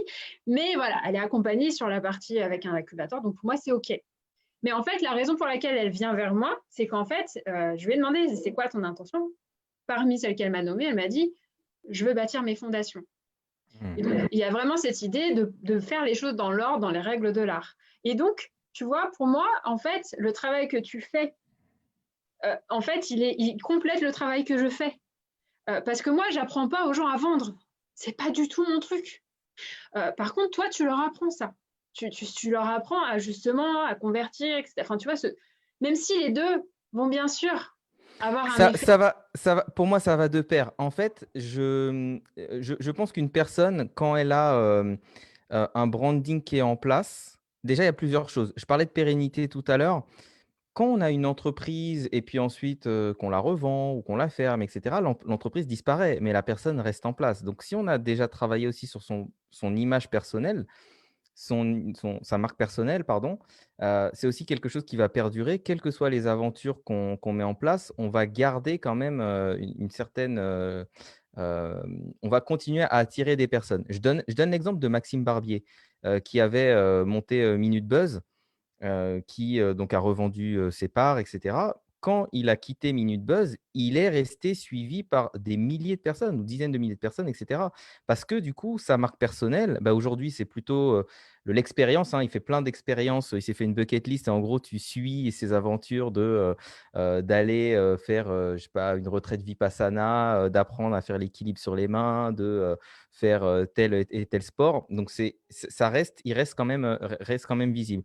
Et pour moi, c'est ça qui est intéressant aussi dans la notion de personal branding, c'est la pérennité en fait, de se dire, quelqu'un qui a bâti quelque chose, le jour où il change de milieu, il a toujours avec lui une communauté en fait. Il a toujours avec lui des personnes qui voient sa valeur. Quand on voit Elon Musk, on sait très bien que ce soit SpaceX ou Tesla ou une énième boîte qui va lancer plus tard, il sera suivi par des centaines de milliers de personnes ou des millions de personnes. Donc pour moi, il y a vraiment cette idée de pérennité dans le branding qui est important et je pense que avoir un branding en place permet de traverser les vents, les marées, parce que comme je disais, dans des périodes comme celle-ci, soit il faut être le moins cher, mais je ne recommande pas cette place, soit il faut être la personne la plus visible et qui se démarque et c'est ça l'intérêt du, personal branding.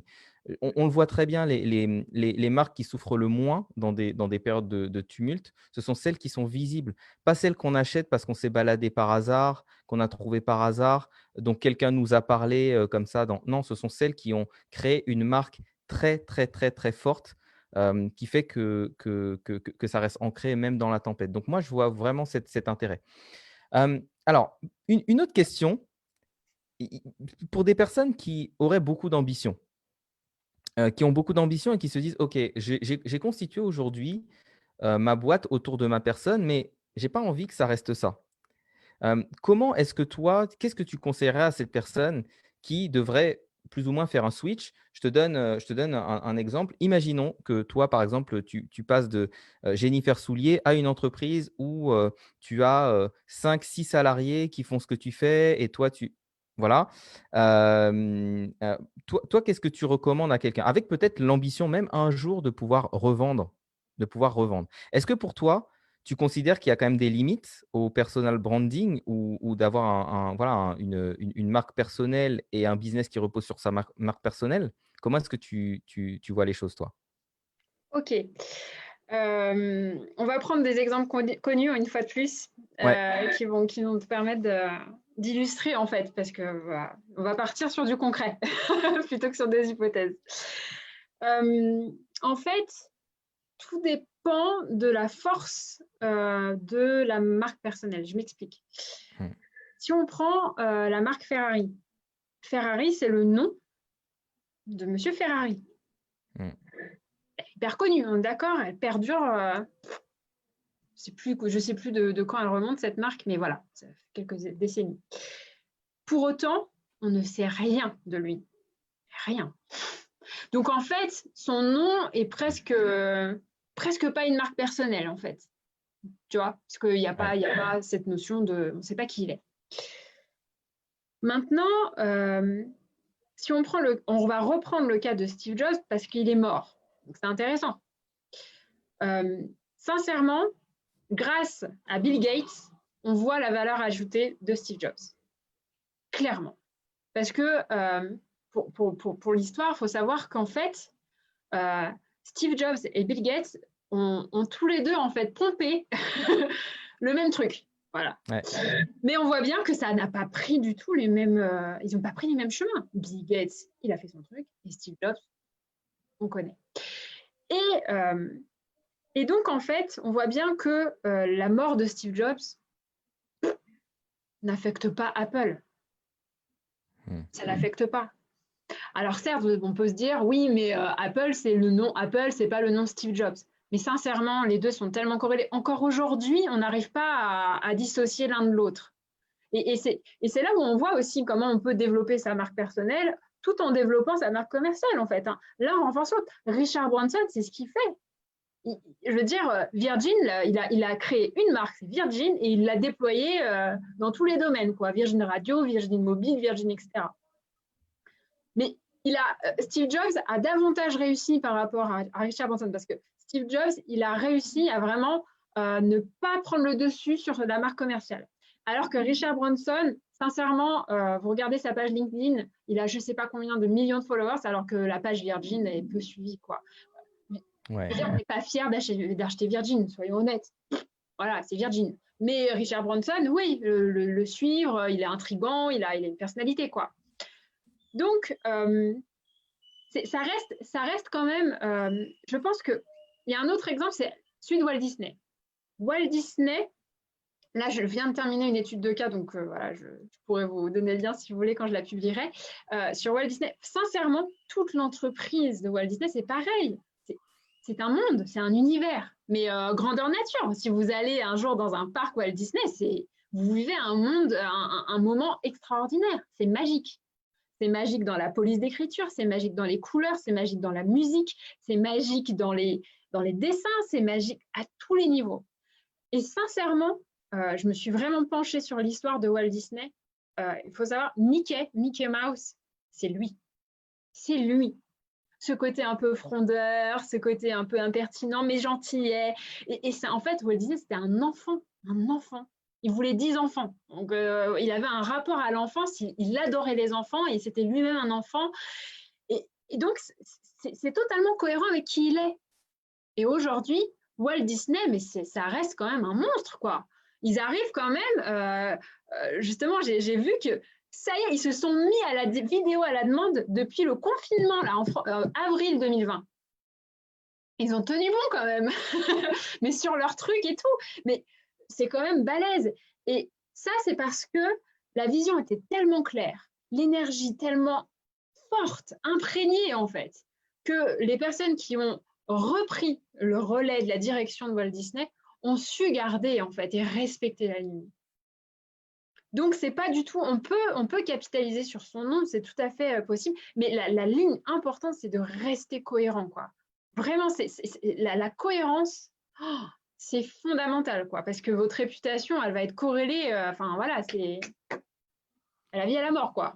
C'est un super exemple et c'est vrai que quand tu parles de Walt Disney, l'univers Walt Disney a tellement une empreinte forte qu'effectivement, on est complètement, quand on va en tout cas à Disneyland, on est complètement transporté, quoi. Que ce soit un univers qu'on aime ou pas, on peut au moins dire que c'est féerique et que tout est fait pour vraiment transporter.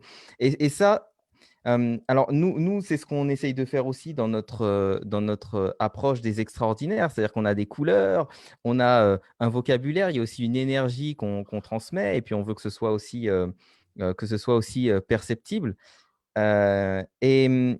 Justement, quand toi, tu as des personnes qui viennent te voir, heu si là on parle de process, OK, moi je te dis: «OK, Jennifer, comment tu peux m'aider?» C'est quoi ton process? Tu passes par quelles étapes avec les personnes pour les emmener justement vers, leur singularité? Et après on va prendre des questions. Donc si vous avez des questions, n'hésitez pas à les taper pendant que Jennifer répond et il y a déjà des questions qui sont là, donc on va les prendre. En fait, je fais une étude globale parce que une marque personnelle, c'est qui on est vis-à-vis de soi, mais c'est aussi ce qu'on projette. Donc, on a besoin des deux éléments. Se cantonner à se dire « je projette ça », c'est se plier aux desiderata des autres et finalement se conformer à ce que les autres attendent de nous. C'est pas bon. Se couper de ce que les autres perçoivent de nous, c'est aussi se leurrer. Parce que qui on est, c'est l'alchimie des deux, en fait. Donc, en fait, je fais un travail sur ces deux plans-là. Dans la première partie, que j'appelle la partie identité, ADN, quoi. Ouais. Après, on va travailler sur le positionnement. C'est-à-dire, en fait, vraiment, je fais mettre de la conscience sur c'est quoi ton territoire, en fait. comment tu vas l'exprimer. Où est-ce que tu veux prendre ta place, mais la prendre justement. C'est-à-dire qu'en fait, il ne s'agit pas de marcher sur les plates-bandes des autres. D'ailleurs, un truc que je ne fais pas, c'est je ne demande pas regarde ce que font tes concurrents. Ou autre. Alors, un truc aussi que je veux vous partager par rapport à ça, ne vous intéressez pas à vos concurrents. Sincèrement, c'est un truc qui va plus vous faire vous sentir mal en disant « Ah ouais, mais il est mieux que moi, il fait ça. » Non, on s'en fout. Juste, on s'occupe de toi. Donc, on définit vraiment le territoire à plein de niveaux. Hein. Je veux dire, après, je m'adapte en fonction du cas de figure de la personne, mais parfois, il faut ajuster l'offre. Du coup, je vois ça avec elle pour qu'il soit cohérent et aligné. Sur la dimension de l'histoire aussi, parce que ça, c'est fondamental en fait. La cible aussi, comme je vous disais tout à l'heure, je la travaille sur le plan de l'énergie en fait. Et en fait, à partir de qui elle est et de qu'est-ce qui lui correspond et ce qu'elle offre, on va tirer l'univers de marque. Ouais. Et donc, il y a son style, il y a son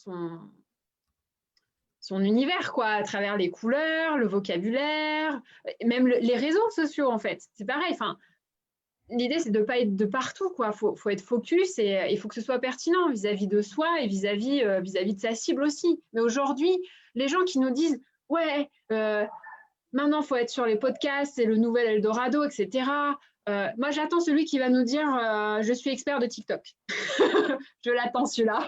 Ah, il y en a déjà, ça a commencé. Pardon. Du coup, là, chaque fois qu'il y a une plateforme qui sort, on a toujours le qui se dit c'est l'Eldorado. Oui, d'accord, il y a tout le monde. Mais en vrai, on a une chance aujourd'hui, qui n'était pas le cas il y a encore des décennies. Mais on peut choisir. Tout le monde est entre guillemets partout, en fait. Donc, choisis vraiment le réseau social déjà que tu consommes. C'est bête à dire, mais franchement, c'est un indicateur à prendre en compte. Si tu as du plaisir à y être, tu auras déjà peut-être plus de plaisir à produire dessus, à être producteur plutôt que consommateur, et du coup, à connaître aussi les codes, tu vois, ça va t'aider. Et exprime-toi, quoi. Donc, du coup, voilà un petit peu, bon, c'était un peu décousu là comme ça, mais voilà un peu le cheminement. Et il y a tout le travail sur le site, in fine. Quand j'appelle brander le site, c'est-à-dire c'est vraiment trouver les images fortes qui vont donner cette énergie totalement alignée. Il y a le logo aussi, quand c'est nécessaire, eh bien, de le retoucher pour qu'il soit vraiment bien à sa place et ajusté. Et puis, surtout, les mots, quoi. Comment on va structurer son site, enfin, comment on va le mettre, mais encore une fois, c'est différent du copywriting parce que le copywriting, il va vraiment être là en mode persuasion, l'idée de vendre quelque part avec les mots, quoi. Le branding, il y a une autre énergie, quoi. Il y a vraiment l'idée de justement faire passer une énergie, une ambiance qui va créer une relation de confiance et en même temps qui va faire qu'on va avoir le nouveau mot là, c'est le crush. Tu vois, le truc qui va dire ah mais j'adore son style, j'adore ce qu'elle dégage, j'adore sa vision, j'adore qui elle est, et j'adore ce qu'elle fait. C'est ça en fait, tu vois. Et du coup, quelque part, est-ce que c'est pas une forme de je dirais presque séduction, mais sur le plan émotionnel? Est-ce que tu parles d'énergie, tout ça, est-ce que ce sont plutôt les émotions qui sont engagées ou est-ce que le rationnel a aussi sa place dans le branding? Ah oui, le rationnel a totalement sa place. En fait, je travaille, dans ma façon de travailler avec mes clients, je travaille à partir du côté cerveau droit. Parce qu'en fait, poser les questions, typiquement, si tu poses la question à la personne en disant « c'est quoi ton pourquoi ?» Moi, par exemple, quand je fais travailler les valeurs, je demande tout le temps à la personne de me dire « c'est quoi ton top 5 de valeurs ?» Et elle me les donne, comme ça. Il y en a qui les ont déjà travaillées, du coup, ils me les sortent tout de suite. « Ouais, ça y est, j'ai déjà travaillé, mais avec un coach ou autre. Hein. » Et puis d'autres qui réfléchissent un peu comme ça. Et en fait, je travaille vraiment les valeurs, mais alors d'une façon unique, je pense, en profondeur, parce que c'est fondamental dans le branding, les valeurs, vraiment. Il n'y a pas de branding sans valeur, c'est pas possible. Du coup, à chaque fois, le top 5 à la fin, il change. Il peut y en avoir 2-3 en commun, mais la combinaison, elle change tout le temps, quoi. Mais là, au moins, on est vraiment au plus juste, quoi. Je ne sais plus pourquoi je te disais ça, mais… Non, mais c'est top. Du coup, on va peut-être prendre les questions, Vanessa, s'il y en a. Yes, alors on a quelques questions. On a même une réaction de Laurence qui trouve hyper intéressant le fait que tu intègres l'énergie dans le branding. Donc, voilà. Alors on a une question de la part d'Alicia qui se questionne justement sur jusqu'où aller dans la communication d'éléments sur moi-même, jusqu'où aller dans le partage, dans le personal Eh ben, branding. c'est exactement la question que j'avais notée pour toi. J'avais noté, je ne veux pas parler de moi. Comment je fais si je veux avoir un personal branding? Ok, super. Bah, merci. Très bonne question et j'ai ce cas de figure régulièrement, je dirais. Là aussi, personal branding, les gens souvent associent personal branding à Instagram, influenceur, je raconte ma life. Voilà, la transversale qui se fait souvent. Non, déjà le personal branding peut se faire en dehors des réseaux sociaux. En fait, c'est parce que maintenant, les nouvelles technologies nous permettent de nous exposer sous cette forme-là. Mais pour quelqu'un qui est anti-réseaux sociaux, qui est anti tout ça, bah, c'est simple, il a d'autres voies. Ça peut être à travers l'édition de livres, les plateaux télé, ça peut être faire des conférences, ça peut être le networking en présentiel. Le personal branding, c'est dans ces moments-là aussi, en fait. Donc, ouvrons un peu le champ et ne nous restreignons pas bêtement, j'ai envie de dire. Donc, déjà ce point-là. Ensuite, par rapport à quoi dire de soi, c'est souvent un élément qui est délicat pour certaines personnes. Pour d'autres, elles ont beaucoup de facilité, c'est OK, mais pour d'autres, c'est pas évident. Sincèrement, si vous avez un jardin secret et que vous voulez le maintenir, maintenez-le. Vous n'êtes vraiment pas tenu d'être transparent, en fait. Être authentique, ça ne veut pas dire être 100% transparent. Quand je dis transparent, ça veut dire être mise à nu et tout dévoiler de soi, en fait. Vous savez, c'est comme en amour dans un couple. C'est quand même, c'est une bonne chose de cultiver encore une petite part de mystère avec son conjoint, sa conjointe. Parce que voilà, c'est comme ça fait partie du jeu, j'ai envie de dire, et de l'amour en tant que tel, quoi. Il faut toujours qu'on admire, qu'on ait une part d'admiration, en fait. C'est ça, ça fait partie des ingrédients de l'amour. Bah, j'ai envie de dire, c'est un peu la même chose avec son audience. Il faut pas tout, excusez-moi, je vais être un peu vulgaire, mais il faut pas dégueuler sa vie, en fait. Voilà. Franchement, au contraire, s'il y a des choses qui pour vous sont intimes et qui sont difficiles pour vous à partager, vous les gardez pour vous. Par contre, il faut quand même donner un peu de soi. Dans quel sens? Dans le sens, en fait, tout simplement d'ouvrir votre porte. Là, je discutais justement avec une associée et on parlait justement de cet aspect-là et je vais reprendre ce qu'elle a donné comme image que je trouve très bien, j'aurais pas dit mieux.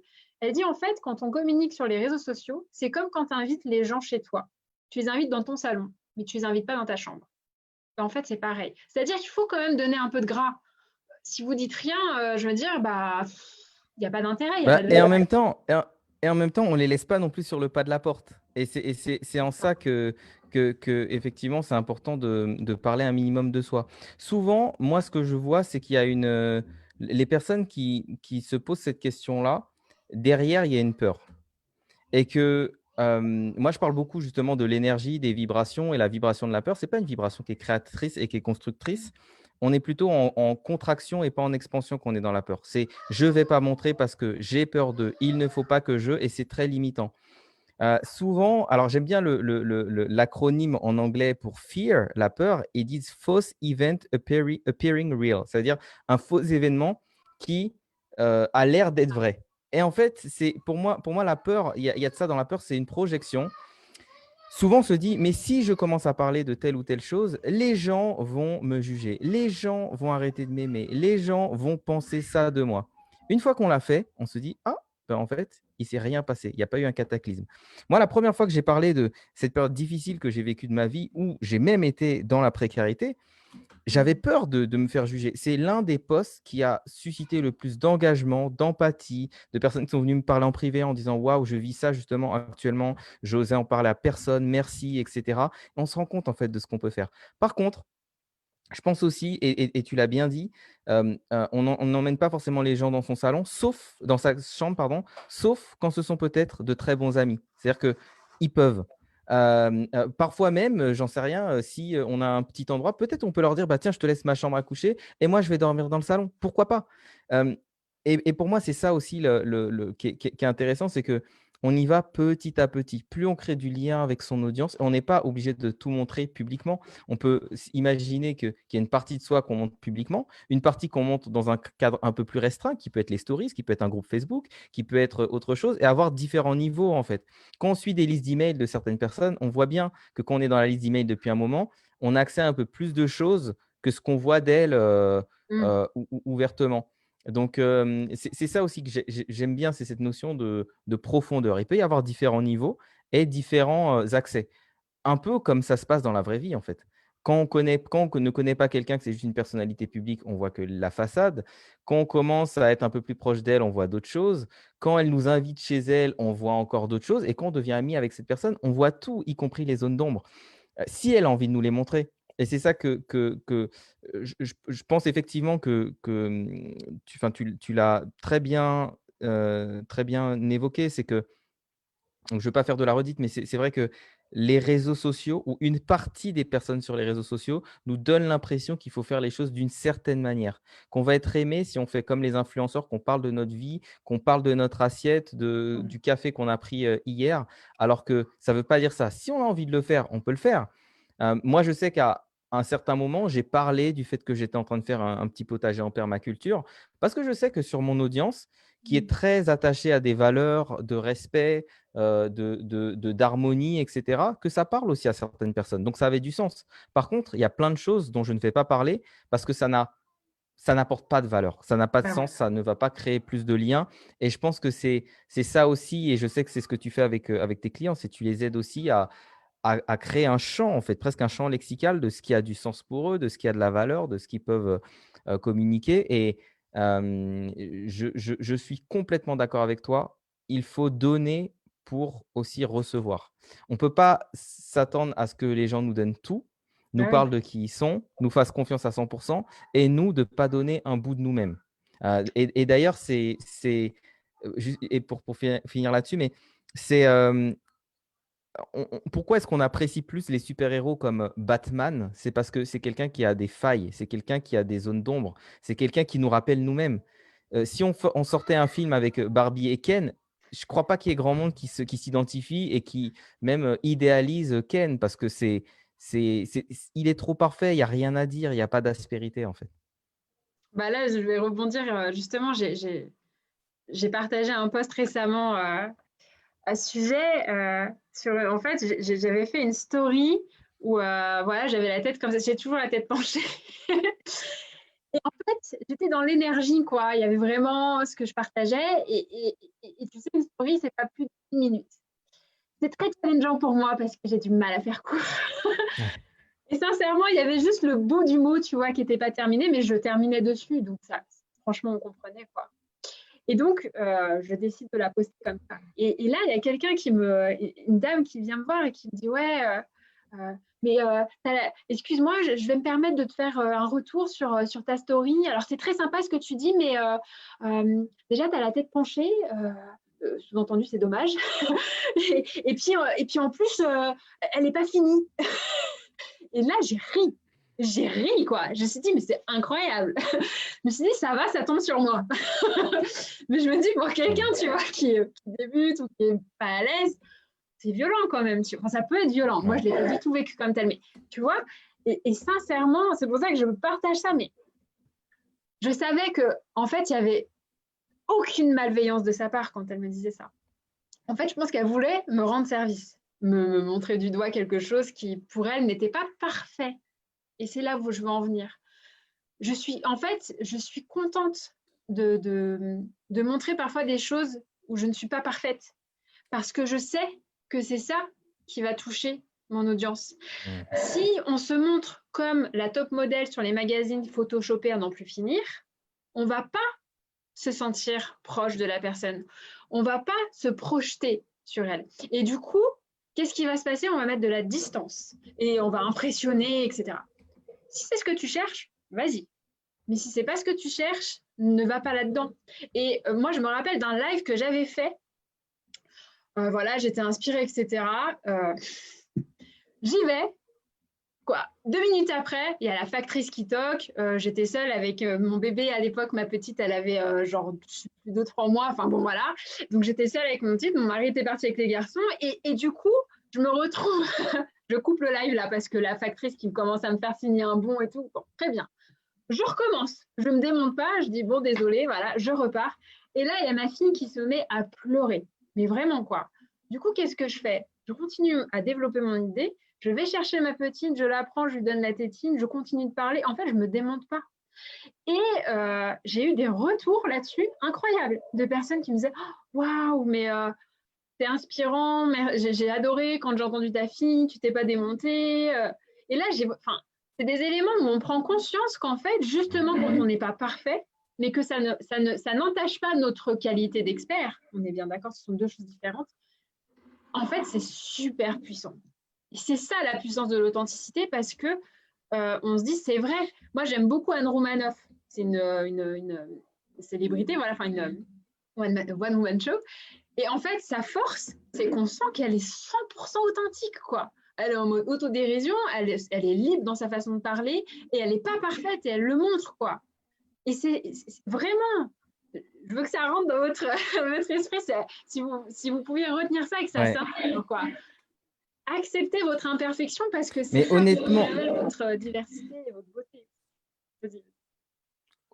mais merci pour ça et merci pour ce message parce qu'il y a tellement de personnes qui attendent que ce soit entre guillemets parfait et qui se jugent pour se lancer que justement c'est dommage parce que les gens vont vous aimer grâce à vos imperfections et non pas vous rejeter à cause de vos imperfections. Et justement, là, tu as mis le doigt sur quelque chose que j'ai bien retenu. Je me souviens très bien de notre appel, c'était il y a, je sais pas, 1 an et demi, 2 ans, je ne sais même plus en fait, l'appel qu'on avait eu, pour commencer à travailler ensemble. Et il y a quelque chose que tu m'avais dit, que j'avais trouvé, très très inspirant, c'est que tu m'avais dit que, hem, la raison, un de tes pourquoi, c'était aussi de pouvoir être un modèle pour ta fille, qu'elle voit en fait, qu'elle voit, quelque chose. Et je trouve que tu l'incarnes vraiment bien de montrer, en fait, par l'exemple, ce que c'est d'être une femme forte, d'être une femme libre, d'être une femme qui s'accomplit, aussi dans le respect, du couple, aussi dans le respect, parce que c'est aussi ça qui te caractérise, en fait. C'est que, tu es pas, la personne qui se dit: «OK, je vais penser juste à ma carrière et puis, advienne que pourra» et je non, il y a aussi cette conscience, en fait, cette valeur de la famille. Donc je trouve que tu es exemplaire là-dessus dans le sens d'incarner pleinement tes valeurs, donc d'être vraiment, authentique. Alors, au-delà du fait de te dire ça, comment justement est-ce que toi tu vis ça? Le fait d'être, une maman qui décide aussi de voilà, il y a la question de l'instruction en famille, il y a la question voilà de choix quand même, de choix qui impliquent des choses en fait. Comment est-ce que tu vis ça?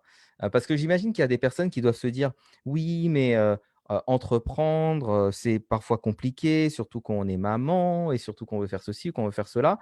Qu'est-ce que tu pourrais dire à ces personnes pour les inspirer avec, ta propre expérience? Tout est possible. En fait, Ouais. on se crée des problèmes dans la tête. On s'imagine des problèmes, hein. Je pense que je n'ai pas trop de problèmes de mindset, parce que tu me connais bien, Can, mais du coup, c'est un don qui m'a été donné. Voilà, je le reçois vraiment et je le fais fructifier. Mais sincèrement, on se crée beaucoup de nœuds dans la tête pour rien. Moi, perso, avec mon mari, on a fait le choix de faire l'instruction en famille dès la conception en fait, de mon premier fils. Voilà, il n'était même pas né qu'on savait déjà qu'on voulait le faire. Et donc, bah, ça impliquait bien sûr des choix de vie, quoi. Du coup, quand moi, parce que pour la petite histoire, j'ai eu mon premier fils et à 5 mois, je l'allaitais, je l'avais dans les bras et là, j'ai eu un truc, je me suis dit non, mais je ne peux pas le laisser seul, je veux un deuxième. Du coup, Mmh. on avait bébé 2 en route et on a eu des jumeaux. Donc, en fait, je me suis retrouvée avec 3 bébés en 13 mois. Et donc, allaitement, grossesse, surtout que moi, je développe une maladie rare dans ces périodes de vie. Du coup, c'était très difficile. Et, Et du coup, j'ai vraiment eu, comment dirais-je, j'avais besoin de m'exprimer en fait, en tant que femme, parce que j'adore mes enfants, mais voilà. Et du coup, je me suis dit, bon, le salariat, c'est laisse tomber à plein de niveaux, parce que j'ai déjà eu une expérience de salarié, mais je pense que mon côté trop entrepreneurial s'exprimait déjà sans que je m'en rende vraiment compte, mais faisait peur. Et donc, voilà. Et puis, c'était pas possible, il fallait que je sois maître de mon temps. Et donc, c'est comme ça que j'ai eu l'idée de créer ma société, en fait. C'est venu comme ça. Et en fait, comment je m'organise, c'est très simple. Quand on me dit, mais comment tu fais, je simplifie les choses. Le matin, je fais l'école à la maison aux enfants. Et l'après-midi, je bosse pour mon entreprise. C'est simple. Voilà. Après, je vais être honnête jusqu'au bout, j'ai la chance d'avoir un mari qui est investi. Il est professeur, du coup, il a quand même aussi beaucoup de temps libre, que ce soit les vacances scolaires, la semaine, il a 18 heures de cours, donc il est très présent et il aime s'investir, il aime ça. Donc, en fait, on est sur chacun quasiment un mi-temps. Et là, alors l'année dernière, ça marchait très bien comme ça, en automatique, entre guillemets. Cette année, ce n'était pas possible parce que mon mari travaille 2 après-midi par semaine. Je paye une dame qui vient chez moi et qui garde nos enfants, et elle est juste extraordinaire là aussi. Franchement, voilà, quand on est dans cette fluidité, les synchronicités, on est tombé sur une dame merveilleuse qui partage les mêmes valeurs que nous. Enfin voilà, juste incroyable. Donc en fait, ils sont juste au-dessus, et je dis juste, voilà, quand je fais des vidéos, que je suis en clientèle, s'il vous plaît, pas de bruit, et elle est extraordinaire pour ça. Donc en fait, je simplifie tout, vraiment je simplifie. Alors, est-ce que ma maison elle est nickel chrome? Non, elle n'est pas nickel chrome. Elle n'est pas nickel chrome. Mais est-ce que pour moi, qu'est-ce qui est plus important? C'est que il n'y ait pas de tâches, la poussière soit faite tous les samedis, que tout soit tout en nickel, ou passer des moments de qualité avec mes enfants? Pour moi, il n'y a même pas de débat en fait, parce que je suis comme ça. Hein. Voilà, c'est mes priorités, mes valeurs. Mais voilà, je vais à l'essentiel. Je suis vraiment mon cœur, hein, franchement, à plein de niveaux. Et pareil, c'est paradoxal, mais je suis très investie pour mes enfants parce que je fais quand même l'instruction en famille avec eux. Et en même temps, je ne suis pas en mode, comment dirais-je, mère poule, mère possessive, à être vraiment... Non, non, non, au contraire, je le dis même, allez, allez, fichez-moi le camp. Et plus, tu sais, c'est je te suis, tu me suis. Ouais. Plus ils viennent, quoi. Mais je sais que voilà, on leur donne une qualité de vie extraordinaire. Et c'est le mot, hein. mais parce que voilà, pour moi, je ne conçois pas éduquer mes enfants autrement. Et je vais même aller plus loin, je vais vous faire une confession. Ce n'est pas ma zone de génie d'instruire mes enfants. Je suis très douée, je suis pédagogue, j'ai un talent de transmettre, c'est pas le problème. Mais je suis faite pour des adultes, moi. Je suis pas faite pour les enfants. J'ai l'un de mes enfants qui doit avoir des troubles de l'attention, je m'arrache les cheveux. J'en ai un qui a sauté une classe et j'en ai un autre, je m'arrache les cheveux. C'est challengeant pour moi. Mais je le fais parce que dans mes valeurs, j'ai une valeur responsabilité qui est très forte. Et pour moi, éduquer mes enfants, c'est les éduquer pleinement. C'est pas, voilà. Et je dis pas, je ne pointe pas du doigt, je dis pas c'est mal, c'est mauvais les gens qui mettent leurs enfants à l'école. Pas du tout, hein. C'est juste moi, ma conception avec mon mari et notre façon de l'incarner jusqu'au bout.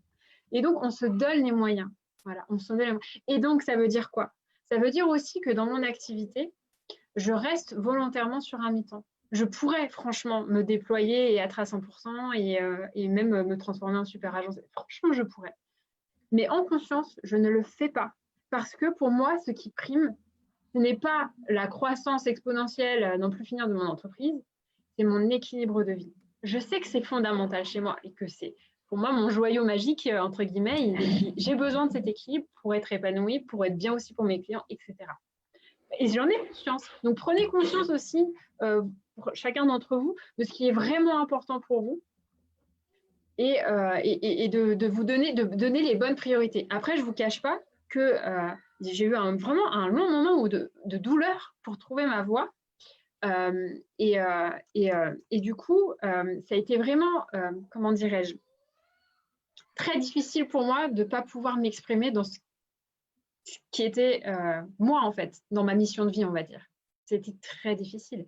Et donc, je consacrais tout mon temps à ça. Et tant que ce n'était pas OK pour moi, j'étais focus dessus, en fait et mon mari en a un peu pâti, je dirais, mais c'était comme ça et pas autrement. Maintenant que ça y est, je veux dire, j'ai trouvé cet équilibre, et bah, du coup, il voit que je tiens parole et que du coup, on a vraiment cet équilibre, quoi. Donc faut Et aussi être, lucide, voilà. ouais, et d'ailleurs, c'est ça pour moi qui est aussi une belle transformation. Alors là c'est plutôt la personne qui t'a accompagné qui parle, mais pour moi, c'est aussi une belle transformation parce qu'effectivement, quand tu étais arrivé, quand on a commencé à travailler ensemble, il y a des choses que tu cherchais ton modèle, etc. Et que tout puisse correspondre. Et ce qui est pas, c'est pas, il n'y a pas une réponse toute faite de dire comment je fais pour être présente pour mes enfants, pour pouvoir avoir un niveau de réussite où je me sens épanoui, mais en même temps que ça puisse me laisser du temps libre, etc. Et justement, le fait d'être… alors, c'est pour ça que nous, on est très focalisé sur les offres haut de gamme, mais le fait d'avoir une offre, c'est pas juste qu'elle est chère, c'est que tu as une offre qui est alignée à ta valeur. Donc, non seulement ça t'apporte de la valeur, mais ça t'apporte aussi de la sérénité. Et tu n'es pas obligé de courir pour avoir 30 clients par mois pour pouvoir avoir une activité pérenne et une activité qui tourne. Donc ça, je trouve que c'est vraiment quelque chose que, bah, voilà, que tu as réussi à faire à merveille pour apporter, en tout cas, ton joyau au monde, en fait. Et je pense Mmh. qu'on a chacun une belle contribution à apporter. Est-ce qu'il y a d'autres questions, Vanessa, que tu as trouvées pertinentes, que tu voulais faire remonter?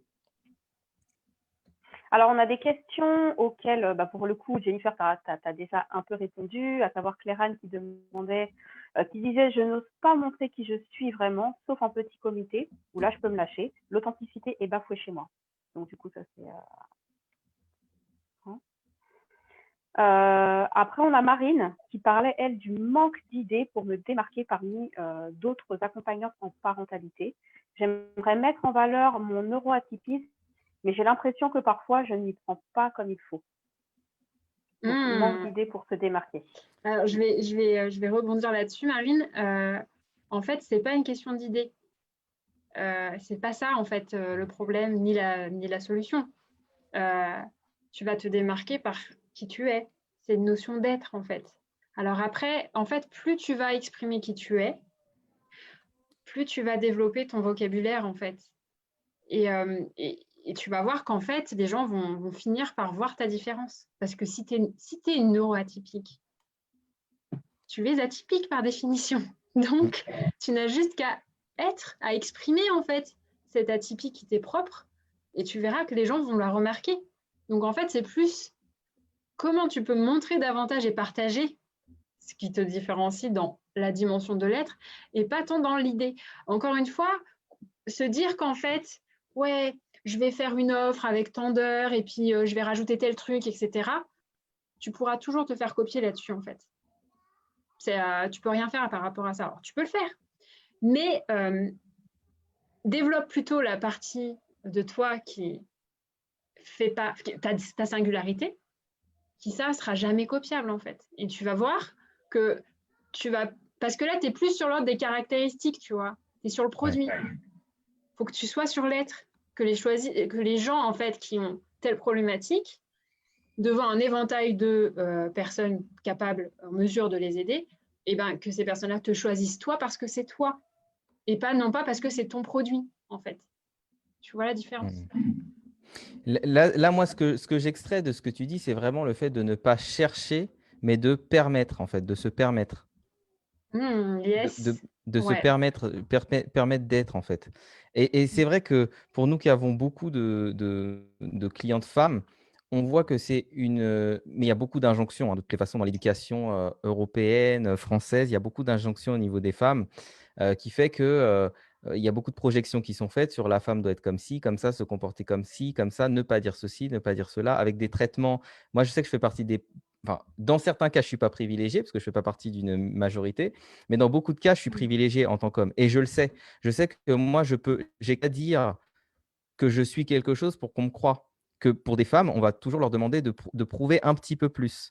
Donc, c'est vrai qu'il y a aussi ce traitement qui n'est pas forcément égal, qui fait que chez les femmes, il y a beaucoup de problématiques qui reviennent en lien avec justement le fait de trouver sa place, de pouvoir s'exprimer librement, même de pouvoir écouter ses désirs, en fait. Quand je dis ses désirs, là, je parle à tous les niveaux, en fait, et juste de pouvoir les exprimer, de ne pas être juste un objet de désir, mais le sujet du désir. Et c'est ça aussi que j'aime beaucoup, toi, dans ta communication, c'est qu'il y a quelque chose de très, je trouve, heu, très respectable et de très, je dirais, alors je sais pas si je vais employer les bons mots, mais tu vois, je trouve qu'il y a un mélange entre la proximité et en même temps quelque chose de haut, en fait, de respectable, une dignité, une respectabilité. On sent quelqu'un qui se respecte. Je pense que c'est aussi à ça et d'ailleurs, enfin, je ne vais pas raconter les anecdotes, mais sur des anecdotes que tu m'as racontées, voilà que tu es quelqu'un qui te respecte, que même si on t'aborde, même si on te fait des propositions, tu sais faire la différence entre des opportunités et tes opportunités, c'est-à-dire les opportunités qui te permettent de te valoriser et de te respecter. Donc ça, je trouve ça, aussi, admirable. Et moi, ce que je vois aussi dans ton parcours, il y a beaucoup de générosité et beaucoup d'amour, en fait. On sent beaucoup l'amour de l'autre. Alors, est-ce que tu veux nous partager aussi peut-être quelque chose qui est surprenant, parce qu'on n'en croise pas tous les jours dans ton parcours, qui fait que, mine de rien, cet amour inconditionnel que tu as pour l'humain, même pour ceux qui t'ont fait du mal, aujourd'hui s'exprime d'une manière différente. Mais est-ce que tu veux nous partager un bout de ton parcours surprenant? Ok, yes. En exclusivité, attention.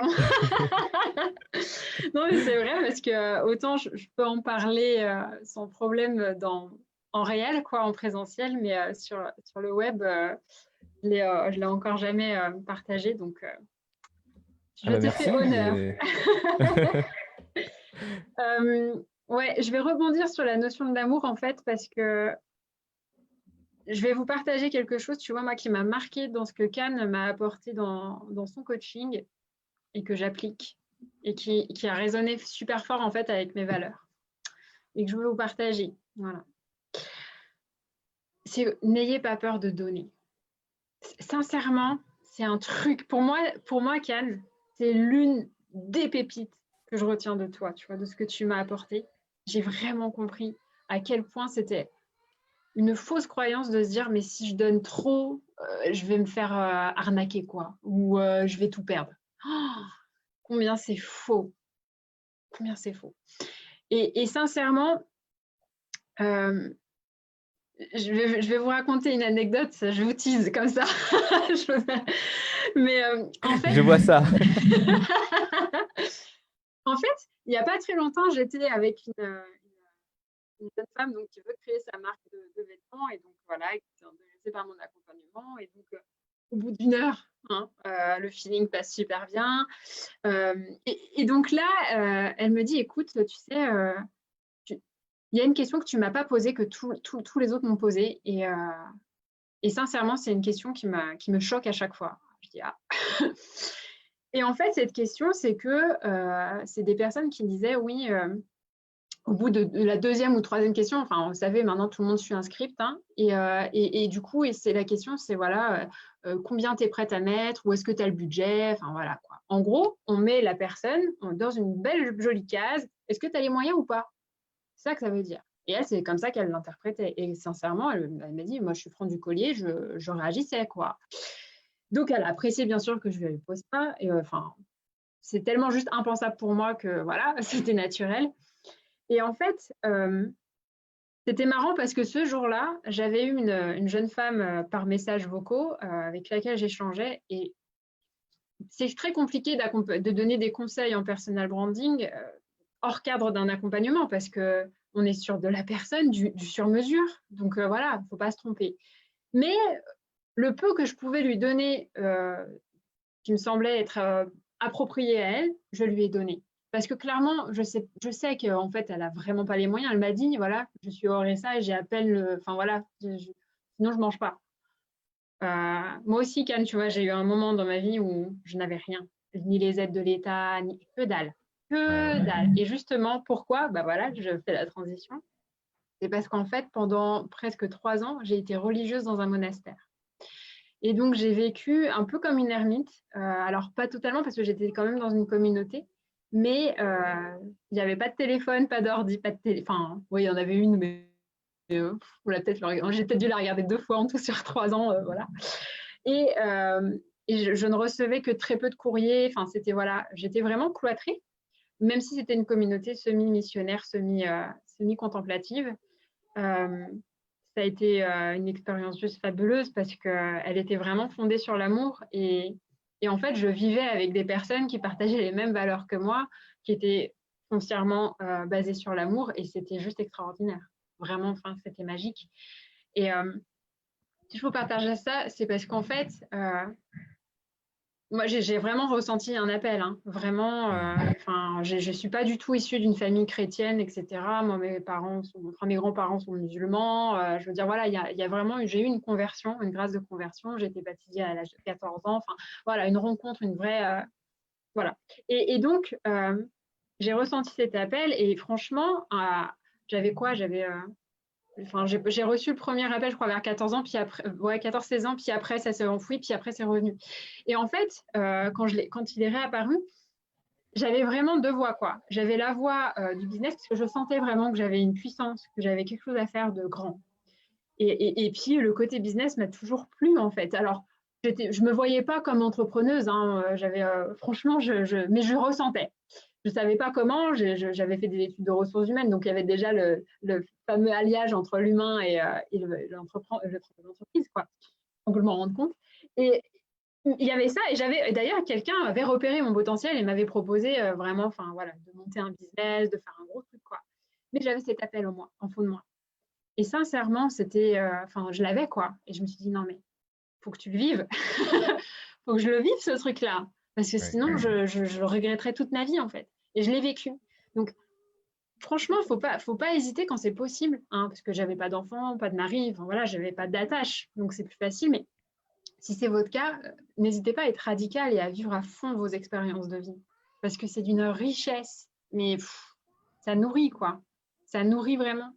Et donc, je sais que voilà, moi, j'en suis sortie. Donc, voilà, ça fait partie de ma couleur, entre guillemets, une dimension spirituelle qui m'appartient. Mais c'est-à-dire que pour moi, le personal branding tel que je le vis et je le fais vivre, il est totalement aligné avec mes valeurs religieuses, quoi. Pour moi, ça se fout. C'est vraiment ça que je trouve fort, c'est que en fait, tu nous montres aussi que on peut lâcher la pression sur cette question, je dirais même cette foutue question de la mission de vie. Que c'est pas que c'est pas une mission de vie, c'est pas un comment, c'est pas comment tu le fais et tiens, tiens, tu dois être, dans un monastère et c'est comme ça que ça va se faire, et cetera. Ta mission de vie, elle peut prendre différentes formes à différents moments. Aujourd'hui, c'est ça, c'est le personal branding. Peut-être que dans quelques années, ce sera autre chose, mais tu seras toujours dans ta mission et moi, je le vois vraiment intimement, lié et je pense que c'est aussi une chance pour les personnes que tu accompagnes d'avoir, cette énergie d'amour que tu portes en toi, que tu leur transmets. Pour moi c'est ça, on parle d'énergie. Il y a je dis toujours aux personnes, faites attention de qui vous vous faites accompagner. Faites attention de qui vous faites accompagner. Parce que la personne qui nous accompagne, elle nous emprunte de sa propre énergie. D'ailleurs, ça se voit parfois. On peut dire, tiens, cette personne, elle s'est fait accompagner par un tel, un tel et un tel. Moi, je les reconnais sur le marché, mais clairement, ils ont une vibe qui est très propre à la personne qui les a accompagnés. Et parce qu'il y a une porosité aussi, il y a une porosité, parce qu'on s'attire, mais aussi parce qu'il y a une porosité entre les individus. Et si on est face à des personnes qui n'ont pas travaillé assez sur elles-mêmes et qui font des projections, elles vont nous manipuler. Et en général, elles attirent des personnes qui ont besoin d'être manipulées.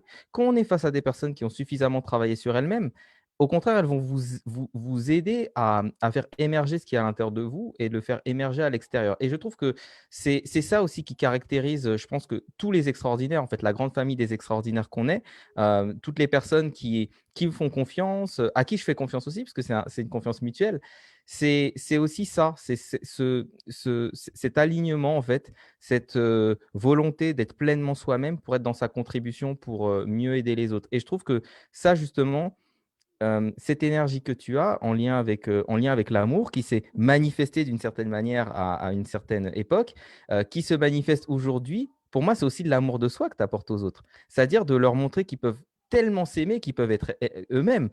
Parce qu'il faut sacrément s'aimer pour être soi-même, pour ne pas céder aux injonctions, pour ne pas céder aux projections que font les autres sur nous, à tout ça. Et pour moi, c'est ce cadeau que tu leur offres. Alors, je ne sais pas si c'est comme ça que tu le mets en perspective aussi, mais pour moi, ça me vient comme ça ce soir, tu vois. Genre, c'est vraiment ça, c'est cette énergie d'amour. Mais c'est Et c'est marrant ça, parce c'est… que mes clients, souvent, sont des personnes qui ont des dons, justement, soit des énergéticiennes ou des choses comme ça. Hmm. Donc, qui ont une capacité de lecture vibratoire forte, quoi. Et sincèrement, à chaque fois, j'y ai droit. Elles me le disent. Et enfin, voilà, ça fait partie des éléments du fait, enfin, voilà, des raisons pour lesquelles elles me choisissent, parce qu'elles sentent c'est très particulier chez moi et ça leur parle. Et il y a à la fois, en fait, je pense, cette douceur et en même temps cette fermeté, cette structure et en même temps cette liberté, cet amour et en même temps cette énergie de on y va. Enfin, voilà, c'est tout ça, quoi. Et qui, je pense, elles perçoivent et du coup, les met en confiance et les attire, quoi.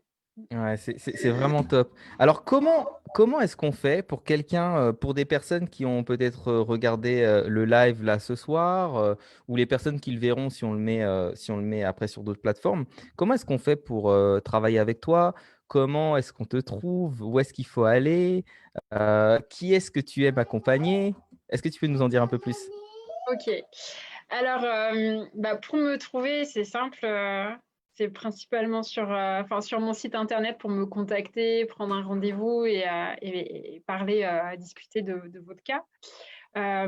J'ai fait développer Et en fait le lien, c'est quoi? Comme ça, on le mettra nous aussi. Moi, je sais, mais… jennifersoulier.com. Ok. Voilà. En fait, j'ai fait développer un bilan d'image de marque. Je l'ai fait développer parce qu'en fait, au début, je voulais tout vous raconter, mais comme ça, vous allez comprendre pourquoi c'est important pour moi de vous en parler. La première version, c'était un peu en mode test de personnalité. Et en fait, j'étais vraiment frustrée parce que je me dis, mais non, mais c'est vraiment mettre des gens dans des cases et j'ai horreur de ça. Enfin, c'est pas du tout l'esprit, quoi. Et donc, en fait, j'ai fait développer un test qui va vous permettre d'avoir des réponses sur mesure, personnalisées, qui Waouh. sont vraiment en lien avec votre situation. Et j'ai fait développer aussi une fonctionnalité qui vous permet d'avoir un graphique, ça s'appelle les diagrammes en araignée, vous savez, un peu comme ça, en toile d'araignée. Vous allez voir tout de suite visuellement quelles sont les failles de votre personal branding et les points forts. Tout de suite comme ça, au moins, ça vous… Enfin voilà, c'est visuel, quoi. Donc voilà, je vous invite vraiment à le faire parce que mon but, c'est vraiment de vous apporter déjà ça et d'avoir de la clarté. Les gens se rendent compte de ce dans quoi ils sont bons, ce dans quoi, bon voilà, ça pêche. Et le fait de savoir ça, c'est vraiment important parce que ça vous dit ce sur quoi travailler, quoi. Après, sinon, au niveau des réseaux sociaux, voilà, je suis quand même très Facebook. J'ai un groupe Facebook d'ailleurs que j'ai appelé Personal Branding d'entrepreneurs intuitifs à leaders inspirants. Voilà, donc vous pouvez me Yes. contacter après par message privé ou pareil à ma page Jennifer Soulier. Enfin voilà, franchement, vous tapez Jennifer Soulier, vous trouvez. Après, les personnes que j'accompagne, alors ce sont des personnes qui ont vraiment ce désir d'être authentiques et alignées et qui en même temps sentent qu'elles ont un message à transmettre au monde. Quand je dis au monde, ça ne veut pas forcément interplanétaire. Hein. On peut, j'aime bien donner cette image de la grand-mère qui inspire sa petite fille et qui vraiment impacte. D'accord. Arrêtons de se dire à chaque fois aussi, il faut avoir une ambition dévorante. À chacun son chemin en fait et son propre rayonnement. Et donc, des personnes qui sentent qu'elles ont un message à délivrer, mais qui manquent de clarté en fait, qui n'arrivent pas en fait à s'extraire de soi finalement et à justement à bien mettre les choses en place en fait, à mettre de l'ordre aussi et de la clarté sur son message, sur sa contribution, sur la façon de l'exprimer, parce que c'est très difficile en fait d'être jugé partie de soi-même. C'est vraiment dur. Et donc, on a toujours cette tentation de se dire, ouais, mais est-ce que c'est bien ce que je fais? Est-ce que je suis sur le bon chemin, etc. Et moi, je suis là aussi, entre autres, hein, mais voilà, je suis là pour garantir, non, mais t'es dans ta voie, vas-y, continue. Voilà. Et si, moi, j'ai deux cas, hein, de personnes qui, à la fin, au moment d'accoucher du site, d'accoucher de ce que j'appelle la biographie business, la fameuse page à propos dans les sites, c'est souvent un moment un peu délicat. parfois la personne, elle me sort un truc complètement à côté de la plaque. Et là, quand c'est le cas, je lui dis, bon, ok, je t'ai bien planté, maintenant on y va. Deuxième mouture, bingo. Et franchement, alors ça, c'est un truc à chaque fois, et j'adore ce moment-là. C'est magique. Vous pouvez, peut-être que vous avez déjà un site et vous faites des modifications, etc. Bon, voilà, ça passe inaperçu. Mais je peux vous garantir qu'à chaque fois que mes clientes ont fait une refonte de leur site avec moi, spontanément, elles ont des retours de dingue. De dingue. Même d'amis qui vont leur dire « Waouh, je te reconnais, c'est toi, mais je ne savais pas ça. » Enfin, c'est hyper puissant, quoi. Donc, pour moi, c'est le bon comment dirais, indicateur. Indicateur, ouais. C'est quand les proches, voilà, qui connaissent bien, sont comme ça, je me dis, bon, c'est banco, quoi. Et la personne, bah, elle est alignée, quoi, c'est génial. Et moi, dans ce que tu fais, si on ramenait ça à un autre métier, ça me rappelle aussi le conseil en images qui en fait souffre du même, on va dire de la même étiquette de ah en fait tu vas juste aider les personnes à avoir un style vestimentaire, mais non, c'est plus que ça, c'est de travailler sur l'expression de soi, sur l'être, sur peut-être parfois même aller apaiser des choses en fait, puisqu'on va mettre en valeur des choses sur le corps. Il y a des choses peut-être qu'on est victime de son image. La personne qui a envie de véhiculer une image de quelqu'un de dynamique et qui a des vêtements qui s'affaissent, qui donnent plutôt l'impression de quelqu'un qui a le poids du monde sur ses épaules, elle ne peut pas attirer à elle des opportunités qui vont appeler au dynamisme où elle sera reconnue pour ce qu'elle est vraiment. Donc c'est ça aussi, c'est que quand on est pleinement, qu'on assume son empreinte, parce que pour moi, il y a aussi ça, il y a l'idée d'empreinte, quand on assume son empreinte, on est reconnu et appelé pour son empreinte et c'est ça l'intérêt à mon sens, puisque moi je défends aussi cette authenticité. C'est ça l'intérêt de l'authenticité. C'est que si vous êtes appelé pour quelqu'un que vous n'êtes pas, comment vous voulez sortir du syndrome de l'imposteur? Comment vous voulez, pouvoir, vous sentir, à votre place? Si vous êtes quelqu'un qui est très, très, très sérieux, n'essayez pas parce que vous voyez des youtubeurs qui font des choses où ils font de l'humour, n'essayez pas de faire de l'humour si ce n'est pas vous. Peut-être qu'on va vous aimer justement par rapport à votre côté, très sérieux, très structuré, et c'est ce qui va aussi on va dire vous distinguer. Donc pour moi, c'est vraiment ça que je retiens aussi comme message dans ce que tu proposes, c'est d'assumer pleinement sa signature, d'assumer son empreinte, de ne pas porter un masque. Alors là, on est en plein dans le thème, mais de ne pas porter un masque. Parce qu'au bout d'un Oui, moment, derrière un masque, on s'asphyxie. Alors qu'en fait, on a la possibilité de respirer pleinement en étant, pleinement soi-même. Hem, exact. Jennifer, merci pour ce partage. Je vais te donner le mot de la fin. Est-ce que tu as envie de partager, quelque chose? Merci aussi Vanessa d'avoir fait remonter, les questions, d'avoir valorisé les membres de notre communauté qui ont participé. Hem, Quel est le mot de la fin? Le message que tu veux, partager? Comment voilà, je te laisse le mot de la fin. Ok, merci beaucoup, Can, encore une fois, de cette invitation qui vraiment est un immense plaisir pour moi. Merci à toutes les personnes qui ont été présentes pour vos questions, vos réactions également, et puis pour ceux qui regarderont le replay. Comme mot de la fin, ce que j'ai envie de vous transmettre, c'est en fait de peut-être vous reconnecter à l'enthousiasme. Je vous parle de ça parce que ça fait partie de ma marque personnelle, clairement. Et en fait, quand j'ai découvert ce que ça voulait dire, oh, ça m'a allumé, quoi. En fait, enthousiasme, c'est un mot grec qui veut dire le souffle divin en toi. Donc, vous voyez, bon, maintenant vous connaissez ma dimension spirituelle, mais en fait, l'enthousiasme, il y a vraiment une dimension de part divine, quoi. Et l'enthousiasme, c'est vraiment cette joie divine, en fait, qui s'exprime au fond de vous. Et si vous arrivez à vous connecter à ça, enfin, vous savez, cette fameuse voix intérieure, quoi, suivez-la. Suivez-la parce que vraiment, voilà, pour moi, amour égale divinité, divinité égale vérité, vérité égale amour. Voilà, pour moi, les trois sont liés ensemble. On peut parler de part de divinité intérieure de plein de façons, c'est totalement OK pour moi. Mais voilà, suivez-le et vous avez vraiment quelque chose, les gens ont besoin de vous.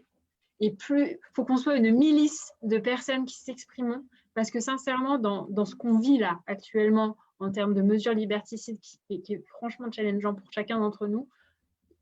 C'est pas avec des lois ou autres, sincèrement, qu'on va révolutionner le monde. C'est par notre qualité d'être. Et si voilà, il y a d'éveil de conscience qui se fait vraiment, mais c'est pas que de l'éveil de conscience, c'est encore une fois, agissons, soyons alignés entre ce qu'on pense et ce qu'on veut mettre en œuvre.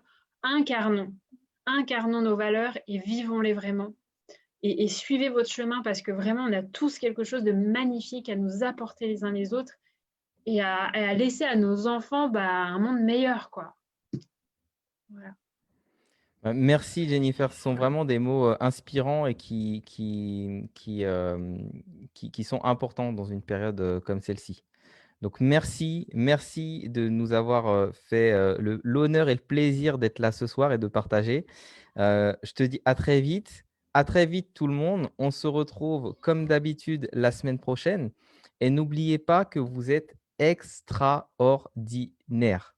Bye bye.